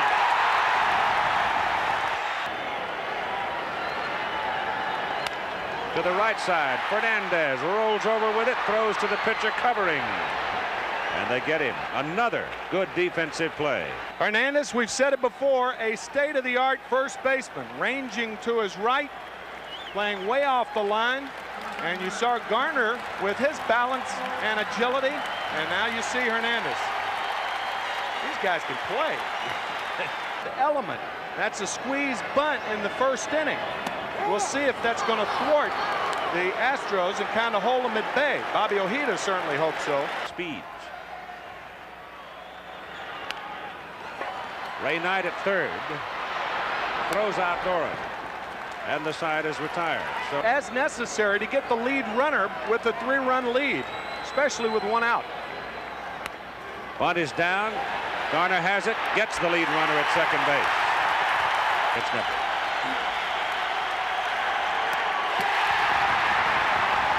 He went for a high fastball and didn't get it.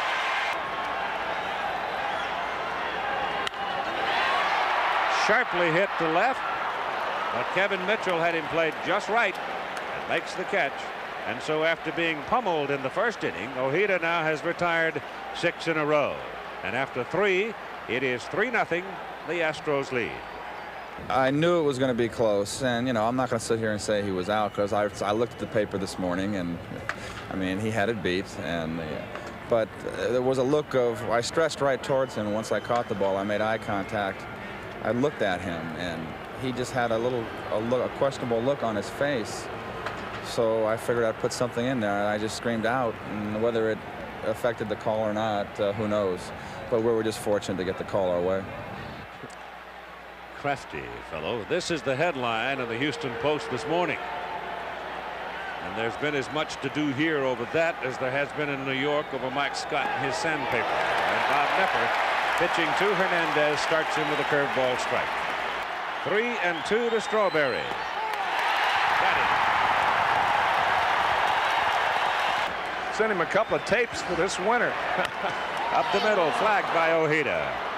And Bob throws him out.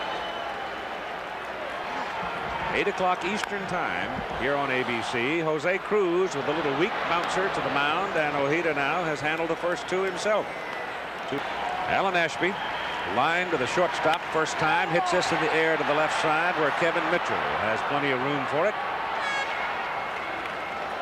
And so now Ojeda, after being banged around for 3 runs in the first inning, has retired 9 successive Astros. Houston leads it 3-0 after 4. Well, the Mets have just simply not put the good part of the bat on the ball. They entered the game with a 185 batting average. No team has ever won a league championship series with an average of below 220. Cardinals in last year's World Series, they lost in 7. Nepper jumping up to pull it in and close him out.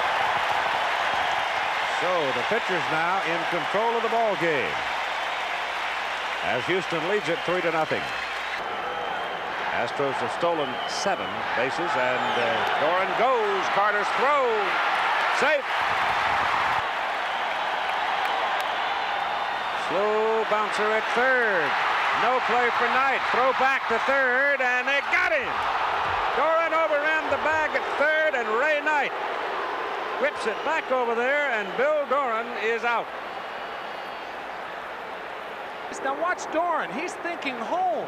If Knight makes the throw, the Astros with a 3-run lead, maybe I'll score. But nope. Watch Santana alertly tagging out Bill Doran. Nothing like a veteran. That's right.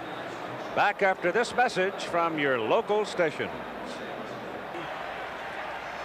Bob Ojeda.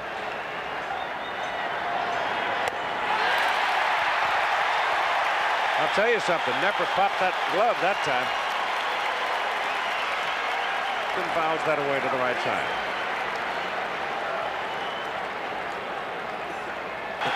It really is a helpless feeling.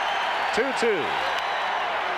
Hard shot that Bill Doran flags down, slipped a little bit, but he's still got his man. Right-hander Rick Aguilera is in for the New York Mets in the bottom of the 6th inning. On the regular season, as you see his stats there for the championship series, Rick had a record of 10-7 with appearances in 28 ball games. He had 20 starts and pitched 2 complete games. Tell you, the Met relievers have been as superb as the Astros starters. The Met relievers have not allowed an earned run in 10 innings of work. Will pitch to Phil Garner, Len Davis, and Kevin Bass. And of course, Bass is going to turn around and hit left-handed. Activity as people tear up a $300 suit trying to catch a $4 baseball. Struck him out.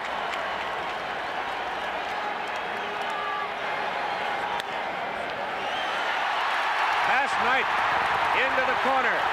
Davis on his way to second. Stand for the double.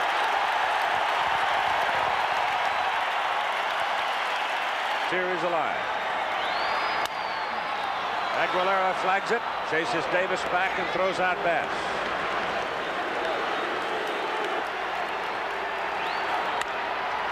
Knight handles this one.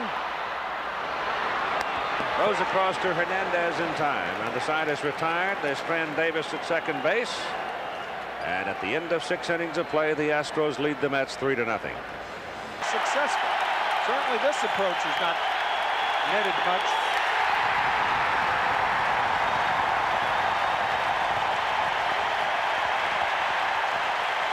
Six strikeouts in the ball game now for Nepper. And in the middle of the 7th, 3-0 Astros.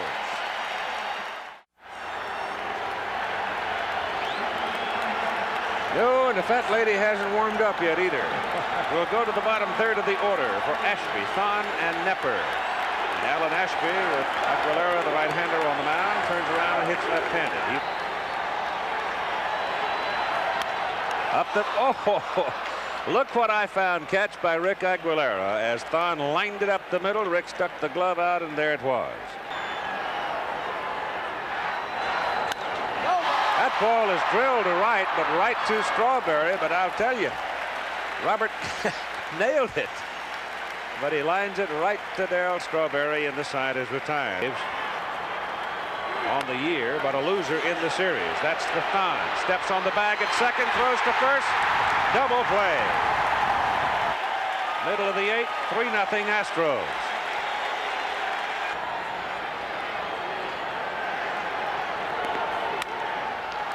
Walling hits it to Tuffle.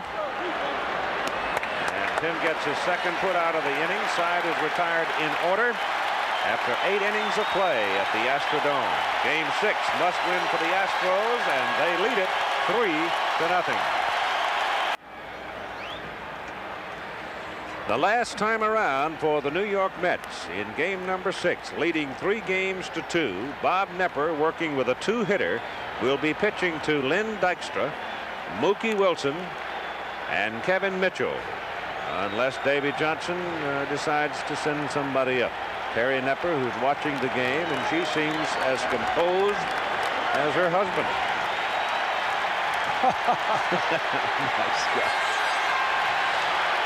Well, we'll have some fun with that tomorrow night, if there is a tomorrow night.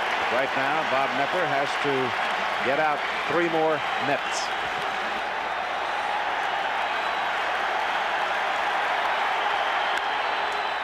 Lifted, right center in the gap. Hatcher on the move, can't get it. Dykstra pumping around second, heading for third. He'll stand at third with a triple.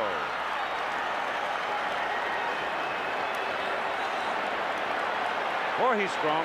How in the world did he hit that breaking ball that appeared to be off the plate that far in the pull alley? Watch. One-handed. That shows you how strong he is. Hatcher runs and runs the ball, carries and carries, and Billy can't get to it. Boy, Dykstra is showing tremendous strength. Out on his front foot, one-handing the ball about 380 feet to right center. Mitchell is waiting. Wilson at the plate. Little bleeder off the glove of Doran. And Dykstra ambles in from third. It's a 3-1 ball game. A handle hit it right off the fists and had just enough on it to get it over Doran's glove.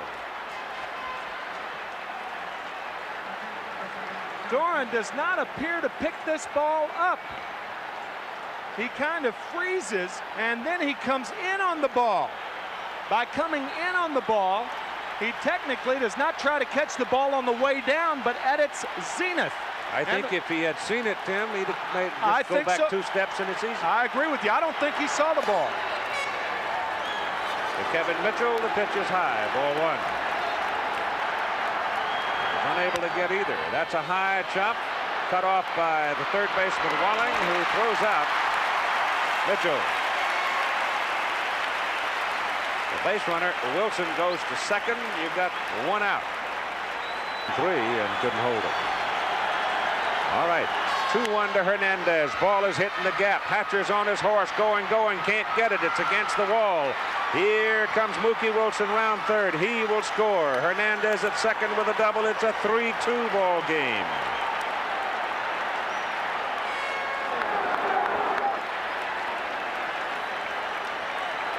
And Hal Lanier comes bouncing out of the dugout on his way to the mound, and he'll go to Dave Smith right here.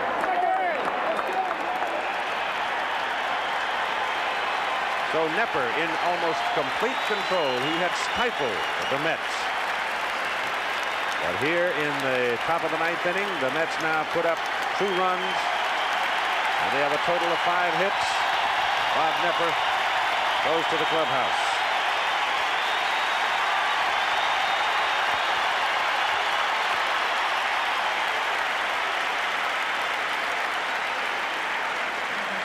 I think a little. Here's the base hit by Hernandez. The risk of falling behind to good hitters. And Nepper, who has been ahead all day, pitching a masterful ball game, gives up the fastball to Hernandez. And Hernandez now in scoring position, a 3-2 game. Wow. Dave Smith now comes into the game. Primary pitch is a forkball. But everybody was of the opinion that it was a forkball that didn't fork enough, that Dykstra hit out to beat him. Or else they'll go home to the winner.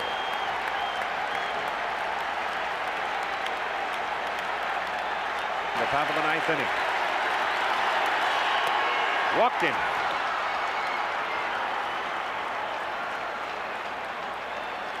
Changes to the other foot. It's funny how the glaring weakness of the Astros, the edge that gave the Mets the left-handed reliever in the bullpen, and that's the one thing that's absent in the Astros staff, is a left-hander in the bullpen. Jim Deshaies has not made an appearance yet.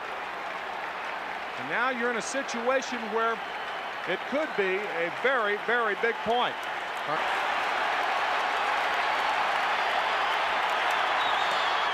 Walked him. The bases are loaded. The tying run goes over to third with 1 out, and Ray Knight coming to the plate.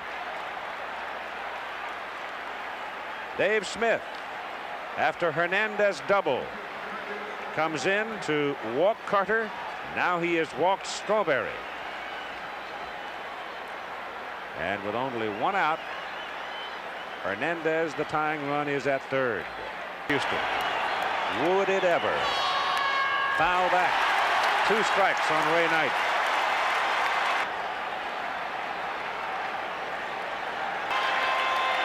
Two-strike pitch. Outside. 1-2.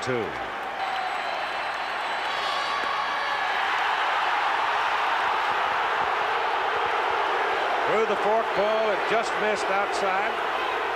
Hal Lanier's going out to the mound, and I'll guarantee you, if he argues about a ball or a strike pitch right here, then he's out of the ball game. What he's going to do is allow Brocklander to come out right now. This is Lanier's baiting Brocklander. Thon is upset over it. Dickie Thon now being pushed away from the pitching mound back to his position as Brocklander has come to the mound, and Hal Lanier is engaging Brocklander in conversation. Balls and strikes are not a subject of debate. I think Hal Lanier intimidating Brocklander right now. He wanted this pitch, and it appeared to be just off the plate. It looked like it was a ball. But I'll tell you, if I'm Ray Knight right now, I'm swinging at anything. because if Brocklander is intimidatable, well, Lanier just did it to him.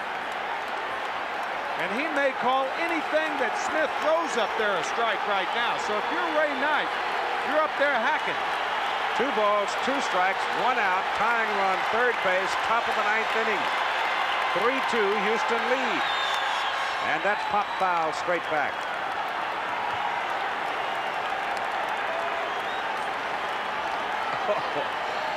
I'm telling you. Oh, me. Loaded up. They've done it in virtually every game. Certainly was. 2-2. High fly ball. Gap, right center. Hatcher goes over. Makes, no, it is Bass cutting it off.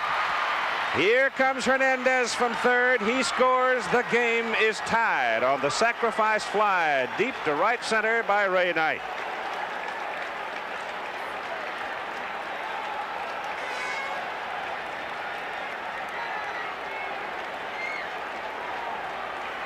How in the world do you stay calm here? Well, you don't. You don't. Ray Knight on the high fastball drives Bass and Hatcher back. It's Bass that makes the play. Carter going to third base, Strawberry going to second, and we have ourselves a tie ball game. And Wally Backman has now picked up the bat and is swinging it and coming to the plate. The go-ahead run now has moved over to third base in Gary Carter. Dykstra led off, hit a triple, banged off the wall in right center. Wilson singled. Mitchell was an out to third. Then Hernandez doubled. And they're going to walk Backman. I'll tell you, this is an interesting call on the part of Hal Lanier, and I'll tell you why. Smith came in and walked Carter. He walked Strawberry, and now by intentionally walking Backman, he's loading the bases and no place to put Danny Heap, the pinch hitter. Smith has been wild. Heap will be hitting for Santana, the shortstop.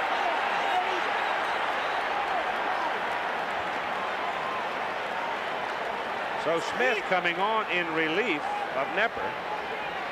As you said, walk Carter, walk Strawberry. Now they've walked Backman. 2-2.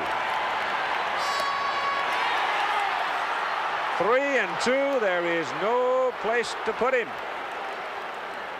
Carter telling Strawberry to make sure he pitches. Smith will work from the stretch to hold the runners just in case of a long single. 3-2 to Danny Heap. Foul ball. That was a fork ball, too. Of all things, a 3-2 fork ball with the bases loaded, 2 outs. Of course, Heap Carter at third, 3-2 count for Heap.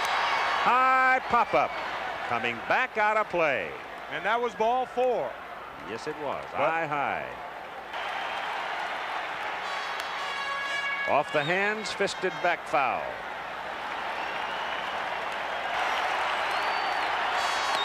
Struck him out.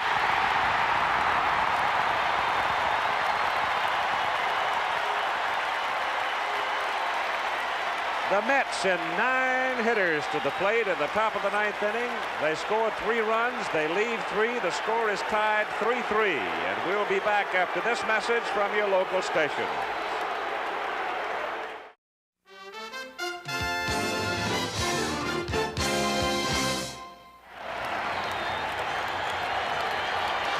A bitterly disappointed Bob Nepper pitched so brilliantly into the top of the 9th inning. But the Mets wound up sending 9 men to the plate, scored 3 runs to tie. While we were away, Bob Lanier came out. Dave Smith said something to Brocklander. They exchanged words. Lanier came out, and this is on tape, came out to talk to Brocklander. It was an animated conversation, but Lanier eventually went back to the dugout. Now, the changes for the New York Mets. Roger McDowell is on the mound. That's his 2nd appearance in the series. Second baseman is Wally Backman. The shortstop is Kevin Elster. Mookie Wilson moves to left field, and Lynn Dykstra goes into center field. And McDowell pitches to Glenn Davis, then Kevin Bass and Jose Cruz. So there are the changes in the New York defensive alignment.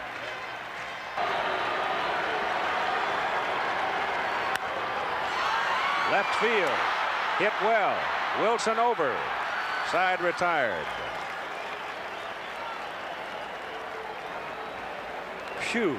We're going to go extra innings for the second game in a row. A 3-3 tie. All right. The 45,000 plus in the Astrodome take a deep breath as Lynn Dykstra, who started the explosion in the top of the 9th inning, leads off in the top of the 10th inning against Dave Smith. He hit his triple off Bob Nepper.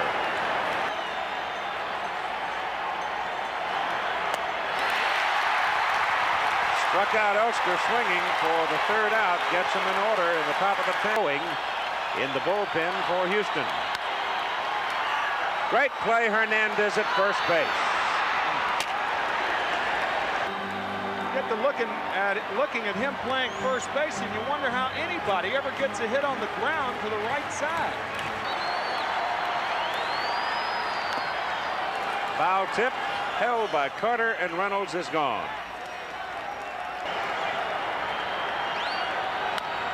Poole hits it. Fair ball. Hernandez fields. McDowell covers. And they get the put out for the 3rd out. But right now, it's the middle folks for the Mets. It's Hernandez. It's Carter. It's Strawberry. And Larry Anderson is now on the mound in the top of the 11th inning, pitching for the Houston Astros. Back up the middle. Reynolds, the shortstop. Got him. The pitching mound took the sting out of it. If it doesn't hit the mound so solid, it's into center field. That's exactly what happened. All 3 of their runs in the bottom of the 1st inning. And Knight strikes out. He chased that slider outside and struck out.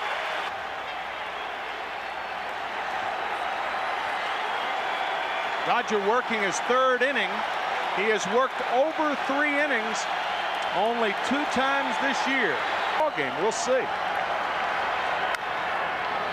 Knight gloves it. Loops the throw. Got him. Hatcher pounding just as hard as he could and just simply couldn't get there. What a play by Ray Knight. He throws in the same motion. Watch, he's coming down. He's ready to throw and throws off his back leg. That is an extremely difficult play, and he made it.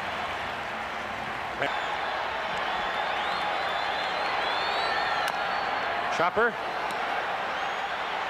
Walling going as fast as possible, but not fast enough. As McDowell camped under it and finally got a hold of it and threw him out by half a step. Watch how Keith Hernandez, normally giving the target inside in fair territory, shifts to the outside because McDowell ends up in foul territory. He's going in, and now he shifts in foul territory because that's where McDowell is. You know, McDowell almost hit Walling with Surely that did. He certainly did. If there is a 7th game, it'll be at 8 o'clock Eastern time tomorrow night here on ABC, with Mike Scott scheduled for Houston, Ron Darling scheduled for the Mets. But our first problem is resolving this one.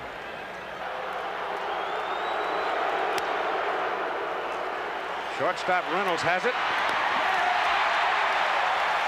1-2, the count on Glenn Davis. Ball bounces as he swings and misses on a sailing slider or a sinker, and it is out number 1. So McDowell disposes of Houston's primary home run hitter. Bass goes. Pitch is outside. Carter's throw. He's out. Carter did it quickly and has Bass on an absolutely perfect throw. And the count on Jose Cruz now, 3 balls and 2 strikes with 2 out. Bouncer to the right side for Backman. And the side's retired. By the way, this is farther than any League Championship Series game has ever gone.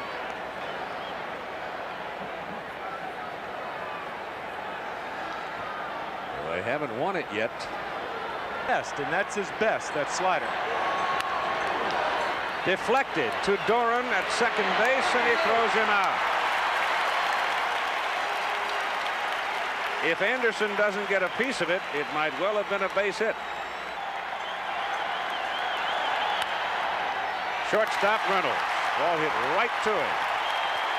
So Larry Anderson continues a very impressive performance as he gets the Mets in order in the top of the 13th inning. And we continue with a 3-3 tie. And Houston will bring to the plate Ashby, Reynolds, and then we'll see. Here we go to the bottom of the 13th inning. This is the longest game since 1916 in postseason play, when Boston beat Brooklyn 2-1 in 14 innings. And you know who the winning pitcher was, and if you tell him, I'm going to throw something at you. I'm not going to tell him.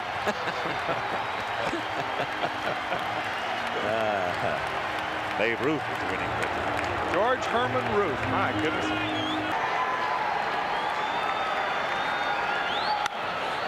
Sharply hit. Knight down the line, throws and gets it. And we roll along to the top of the 14th in a 3-3 tie.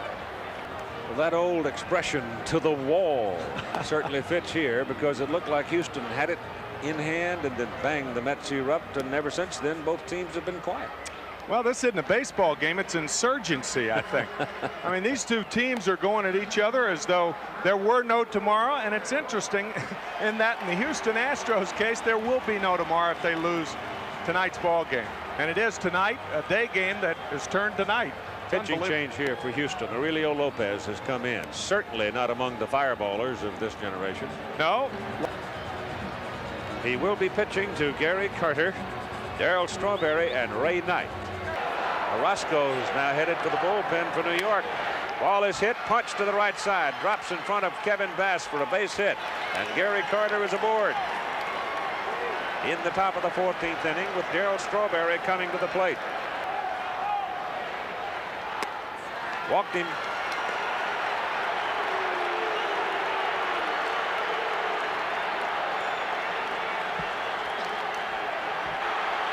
And that's why the Astros didn't put on the rotation play. Walling rotation play. Now he shows bunt and puts it down. And the pitcher Lopez has got to make the play to third. And he got him. Darryl Strawberry considers third base easier to steal than second. Even with the left-handed hitter up there, if the Astros don't pay heed to Strawberry, he'll take off.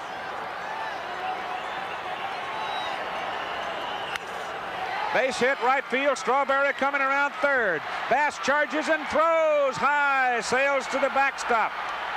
And the runners move up as Bass had trouble getting the ball out of his glove, never had a grip on it, and threw it to the backstop, and the Mets go to the lead 4-3. Kevin Bass surely would have had a play on Strawberry had he not had trouble getting the ball out of his glove. A screwball. It's not hit sharply, but Bass playing very shallow. Now watch the difficulty. There, the little hesitation, and the throw over the head of Ashby nets a run for the Mets.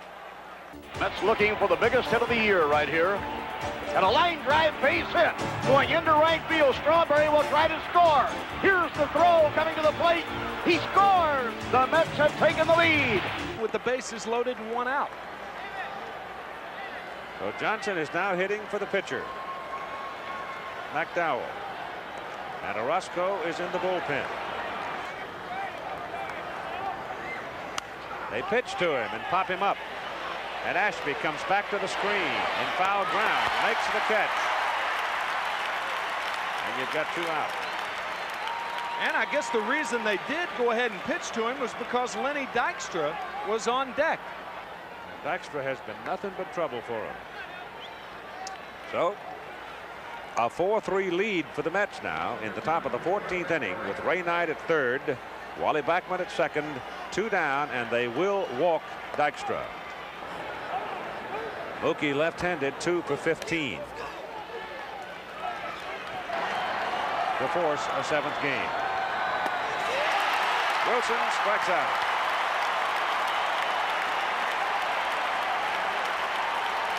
So we move to the bottom of the 14th inning. The New York Mets leading 4-3, and back after this message from your local station.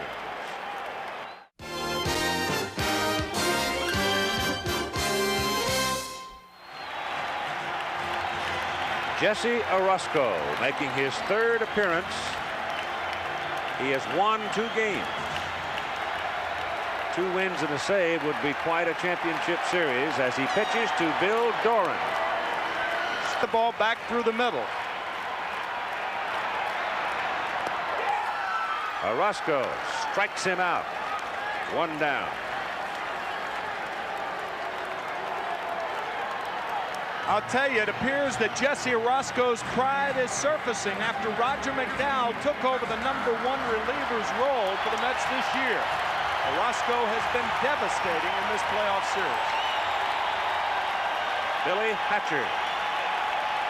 Davey Lopes is on deck.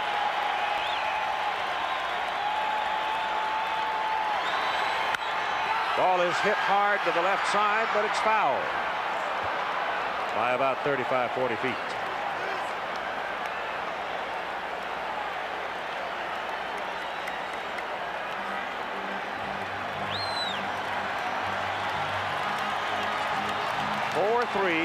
Mets. I think the rest of the story you know. All he'll get. Inside could be a homer. Breaking pitch, close.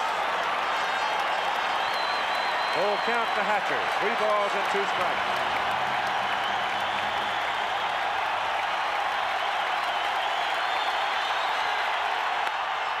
High in the air toward the corner. Curving. It is home run.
Watch it closely as it goes hooking toward the foul pole. It is so close. He knows that he's got enough wood on it, but is it going to stay fair? Does that remind you of Pudge Fisk a little? Shades of Game 6 of the 75 series. And that's what we were talking about the inside fastball. Hatcher had just pulled one foul down the line, and this one hits the net. 3 inches fair. The danger of the inside fastball, and now Walling will bat for himself. Eddie Walling will stay in the game, and a 4-4 tie at the bottom of the 14th inning, and Jesse Orosco is really stung for the first time in the series. Now the pitch on the way, at a high fly, deep to left, down the line, and they go foul, waiting, it hits the screen, tie ball game, home run. I was just hoping it was being fair. I knew it had enough distance because when I hit it very well. And I was just hoping that it would stay fair. And when I saw it hit the top of the net, you know, I was happy. Once it goes to 3-2, you can't afford to walk him, and you've got to throw a strike. Walling hits it to Hernandez. And Orosco covers it first. And you got 2 down.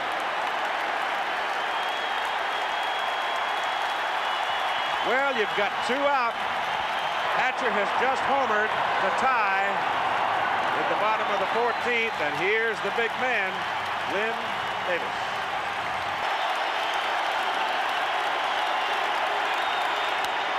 High pop up to the infield by Davis. Wally Backman makes the catch for the 3rd out. So Billy Hatcher It's a home run that is fair by less than a foot down the left field line. And the crowd is standing and still roaring. And we'll go on to the top of the 15th inning. A 4-4 tie.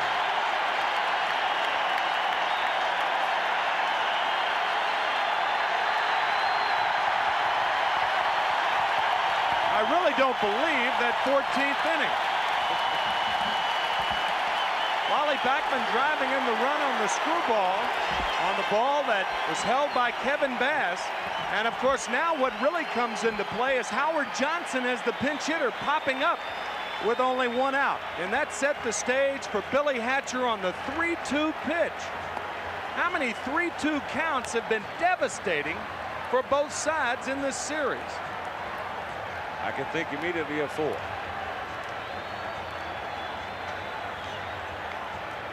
See him turn on that inside pitch. How appropriate that you mentioned Carlton Fisk in the 6th game of the 75 series. My goodness. Charlie Kerfeld's reaction while this was going on.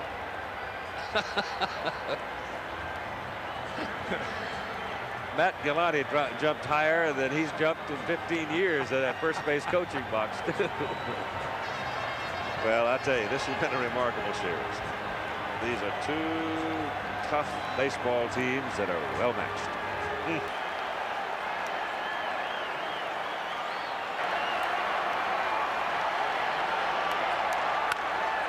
Hard shot.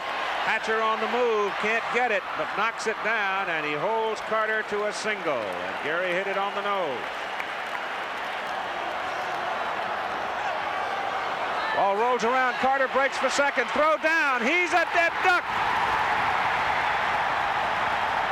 Ball got away from Alan Ashby. It's Kevin Bass, Jose Cruz, and Alan Ashby. The 3 hitters facing Jesse Orozco, and Bass hits it down toward the corner. It is a foul ball. Got all of it, but it was foul by a couple of feet. That's like umpire Dutch Winnert making the call rather quickly. Pardon me, Keith. That's like the ball that Billy Hatcher hit before his home run. He fouled one down in the corner.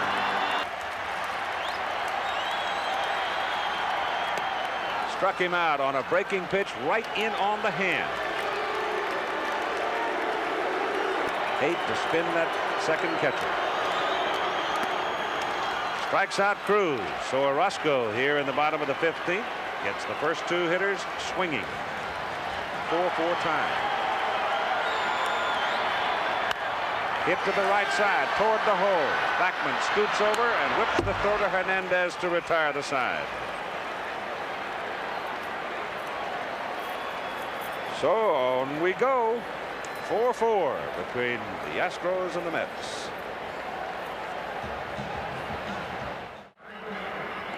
Darryl Strawberry, Ray Knight, and Wally Backman now will face right-hander Aurelio Lopez, who came on to face the Mets in the 14th inning. Fly ball, center field. Hatcher coming in, coming in, coming in, coming in, coming in. Doran going back. It drops between them. Strawberry turns second and holds on. Oh, my goodness. Billy Hatcher is playing deep. I'm not sure he saw the ball. He took one step back, too. He thought the ball was hit better than it really was. The one step back cost him dearly. Screwball off the end of the bat. Now he's already taken the one step back. Now he has too far to go because he's playing Strawberry too deeply. Doran can't get to it.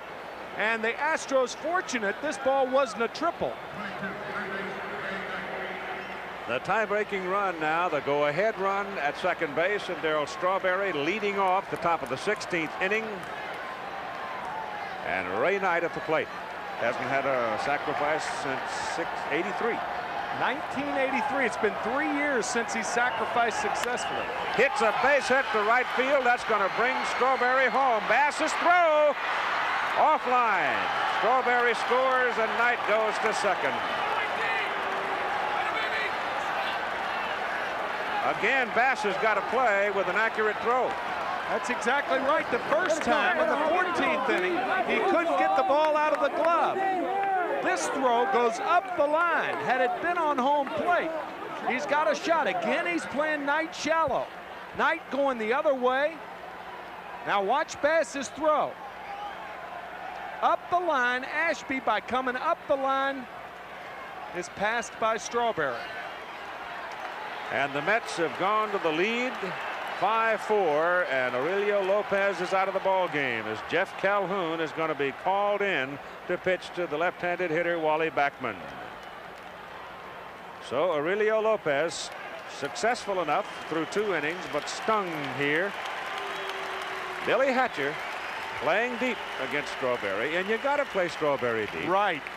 But I don't think that he ever had a good pickup on the ball. The fly ball that dropped between Hatcher and Doran. Tell you what, Beowulf was the epic in literature, and in 10,000 years, maybe if somebody sees a tape of this game, it may be the epic of our society as we live in it today. Davey Johnson's got to decide whether he wants to keep Orozco in the ball game or not. The strike. Darwin now is going back to the bullpen. And Charlie Kerfeld, who Bob Nipper. Ball squirts away from Ashby. Runner breaks for third, and in there is Ray Knight. What a big run he would be if they should get him home. That's right, because the Mets realized that they blew a chance to add on in the 14th inning. That's charged as a wild pitch. It really is a shame that there has to be a loser in this ball game. Sis, for the moment, a spectator in the Mets bullpen as Backman works Calhoun for a walk. And now Orozco has the coat off. The bat in hand comes up. And I think Bud Harrelson will have a conversation with him as to what to do. You have nobody out. You have a run in for a 5-4 Mets lead. You have Knight over at third. And you have Backman at first. With nobody out, you don't even think about a squeeze play here. But what you think about is a straight sacrifice, as though no runner were on third. I would imagine Orozco will try to get it down to get Backman to second. Pitch is outside, gets away from Ashby, comes to the backstop. Knight scores, and it is 6-4 Mets. Backman goes to second. I would imagine that will be a pass ball, because the ball should have been handled. The ball tailing away from Alan Ashby. Orozco squaring around the bunt. He takes it, and the ball off the webbing of Alan Ashby. One thing you forget about how tired both of these catchers have to be. Grueling back there. Wild pitch it goes. But right down the line, Walling throws, and Orozco moves Backman over to third with the sacrifice. So the Mets get a little bonus there on the second wild pitch of the inning by Calhoun.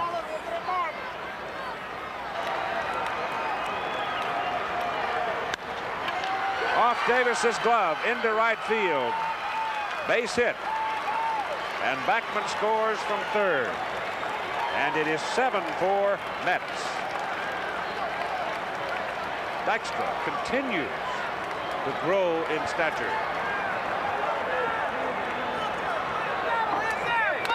At the outset of these games, we said how valuable Backman and Dykstra were to this ball club, and they continue to prove it. Strange game without the infield in. That's an AB, because Davis makes the catch of the line drive instead of the ball going off his glove because of playing too close. Top of the order, Wilson now, and the crowd starts to leave. And Calhoun is low for ball one. See, Davis has to play shallow, and the ball's on top of him too quickly, and it went right off the webbing. If he's playing back, he makes the catch, but you can't play back in that situation.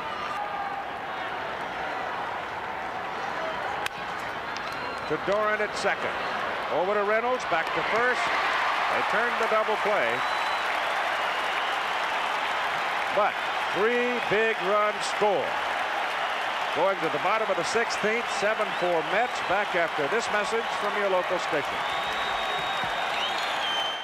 They won 3 games in a 4 out of 7 series. He'll have to deal with Craig Reynolds, Davey Lopes, and Bill Doran.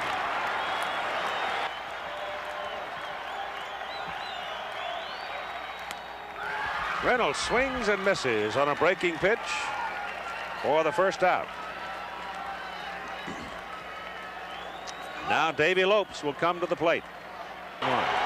Bill Doran on deck. Ball 4. Lopes is aboard.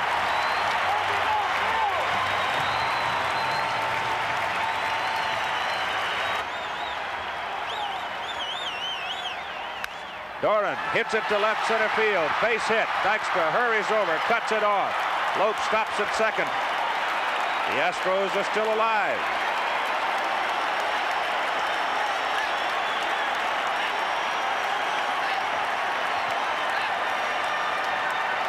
Now Orozco getting a conference on the mound with Hernandez, Carter, and Beckman. And Billy Hatcher, who hit the home run to tie in the bottom of the 14th inning, is waiting to come to the plate.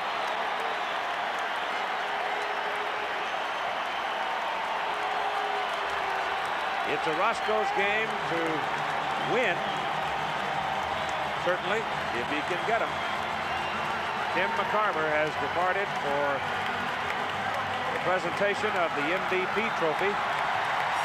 Corey McFerrin is waiting to go into the winner's clubhouse.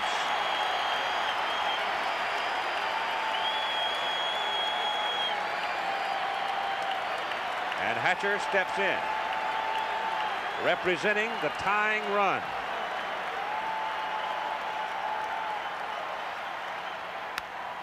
Ball is hit up the gap. It's in there for a base hit. Lopes starts third. He's coming to the plate to score. And it's 7-5 New York.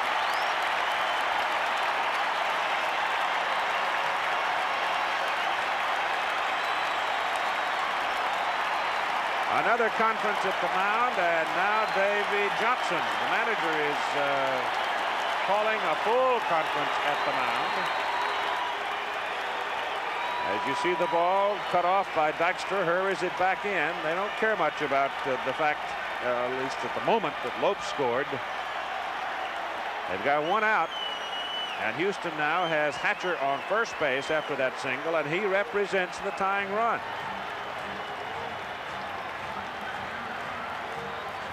Doug Sisk is back up throwing in the New York Mets bullpen. Big roll to the right side. Hernandez has it. Goes to second. They get 1 there. And that's all. But that's the second out.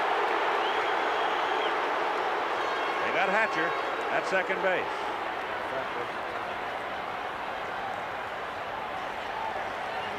Well, we've got 1 out to go for the New York Mets in a 7-5 ball game. Bill Doran is now over at third base. Walling on at first on the fielder's choice. And here's the home run hitter. 31 big ones this year for Glenn Davis. Tim McCarver downstairs now. Caught up in the tension of the moment. And what a moment to have your home run hitter at the plate with the tying run on first base. They need 2 to tie. 7-5. Davis hits it at center field. Dykstra coming late. Got a late start. Drops in front of him. And they are still alive. It is 7-6 as Doran scores from third.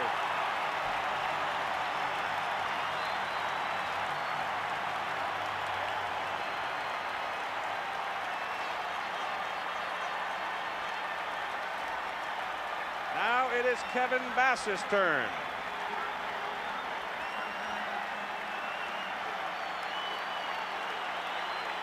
If they were to make a pitching change here, they would turn Bass around. He would hit left-handed against Sisk if he were called. Bass's power side is the right side. And that's where he is against Orozco. This is heart-stopping baseball, pulsating baseball. Nobody has sat down in the last 4 or 5 innings. Incredible.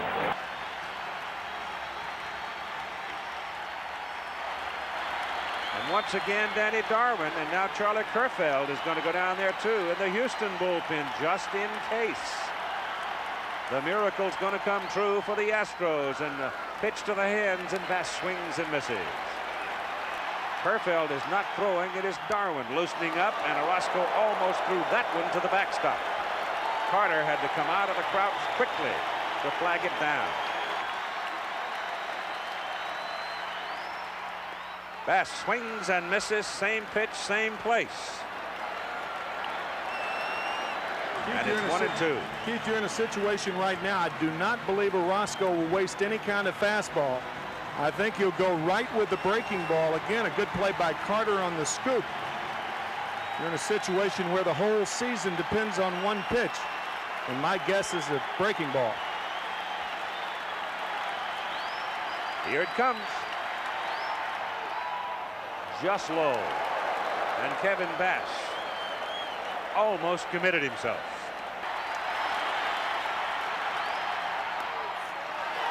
Close.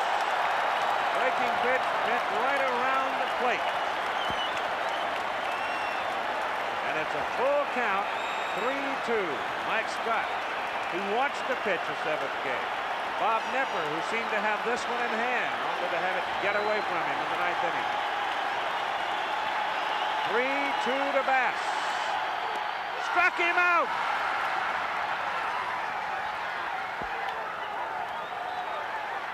Kevin Bass swinging strikes on 3 breaking balls, and the New York Mets have won the 1986 National League pennant.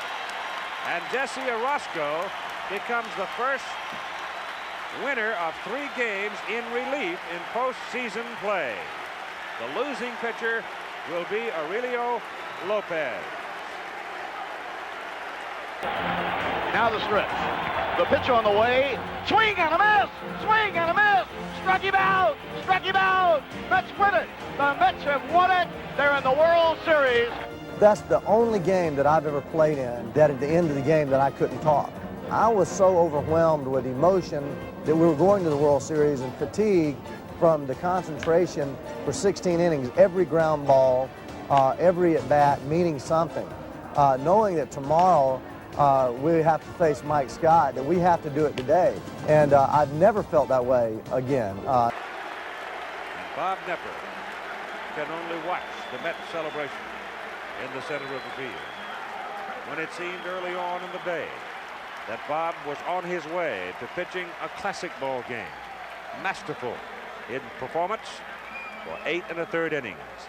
And then the sky fell, and the Mets tied at 3-3. And then they went ahead 5-4. And Houston came back in the 14th inning to tie. And then the Mets came back to go ahead by winning the ball game with that 3-run outburst in the top of this inning. So the struggle is done. Sadness, disappointment, fatigue, you name an element, and it exists on one side or the other.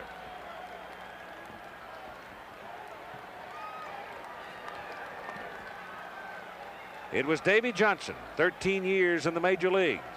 Davy Johnson in 1969 was the final out for the Baltimore Orioles when the Mets won the World Series. Hal Lanier, from a baseball family. His dad, Max Lanier, an outstanding left-hander in the 40s. Great job in putting this Houston ball club into the hunt when nobody thought they could be at the beginning of the season. But they won a club record 96 games. And they went 16 innings in game number 6 before they lost by a score of 7-6 to the New York Mets, the 1986 National League champions. Here's Tim McCarver. Well, Keith, I feel that the mood in the clubhouse down here is one of exhaustion. I don't feel like the ball club is in the celebratory mood that I would think a club who just won the National League pennant should be in. And the reason for that is they're exhausted. The first four through the clubhouse, Darryl Strawberry, Keith Hernandez, even Davey Johnson, appeared to be totally exhausted. Things are whooping up right now. I think they're getting a second win. And we will try to have some folks up on the platform as soon as they get ready. Most tiring ball game that I have ever been a part of as a fan or as a player. Well, Houston was in a championship series in 1980 with the Philadelphia Phillies for 5 games. It was memorable. It wore on and on and on. And finally, Philadelphia came from behind to win in the 5th game. In this one, though it only went 6 games, it will surely go down as one of the memorable contests in championship play. Well, they popped the champagne all right. And while they may whoop it up, I'll bet you it doesn't last long, because a struggle like this wears your nerves and your body down to the fine edge. And there is still work to be done, because the World Series is scheduled to open on Saturday. And in just a few minutes, the California Angels and the Boston Red Sox will have at it at Fenway Park in game number 7 to determine which American League team will be going to the World Series. Well, the champagne, the bubbly's in the air, and let's go now to Tim with the... In games 1 and 4 of the playoffs, New York faced a former Met, Mike Scott, that year's National League Cy Young Award winner. With a nasty splitter, Scott baffled and frustrated his former team. I didn't get very many hits off of Mike Scott. We all knew that he cheated, you know, and he admits to it today. You have guys that are accused of corking bats, stealing signs, spitballs here and there. I'm sure it happens. Oh, well, we'll never know. Now, he did cut his ball because we saved the balls. Come on, they were just like razor blades, our pecs, all in the same spot. And like in the round part of the ball where the seams are, like this, the wide part, you cut in right here. Well, you can see that finger that he holds out of his glove. He does not have any tape on it tonight, so I guess he didn't bring the sandpaper. No, you got people thinking. There was just so much focus on cheating. He's cheating, he's cheating, he's doing this to the ball. But the fact is, they weren't going to do anything about it. So we had to come up with a way to try to combat it, and I don't know that we would have. If they go to Game 7 the way Mike Scott was pitching, they wouldn't have beaten Mike Scott that year. Nobody would have beaten Mike Scott. Last inning heroics by Lenny Dykstra and Gary Carter propelled the Mets to a 3-2 lead in the series. But with Scott looming as the Game 7 starter, Game 6 became a must-win. Game 6 of that league championship series has to be one of the greatest games played in the history of the game. We were down 3-0 in the 9th inning to Bob Knepper, who was throwing a 3-hit shutout against us, and we come back and we score 3 runs to tie it. How in the world do you stay calm here? Well, you don't. We went extra innings. We had a 1-run lead, and I said to Mel Stottlemyre, Mel, you know, we've got to remember that it doesn't get any better than this. This is the greatest time in our lives. And about that time, Hatcher hits the home run to tie it back up. High in the air, toward the corner, curving, it is home run! The game turned into a classic, careening into the 16th inning. The Mets seemed to have it, scoring 3 times, but the Astros answered with 2 runs and had 2 on with 2 outs. Jesse is exhausted. He was pale and flush, and his eyes were like saucers, and I was going, oh, we need something here for comic relief. So I said, if you throw another fastball, I'm going to knock you out right here. And so we basically knew that I'm going to have to go to the breaking ball. The pitch on the way, swing and a miss, swing and a miss, struck him out, Mets win it. The Mets have won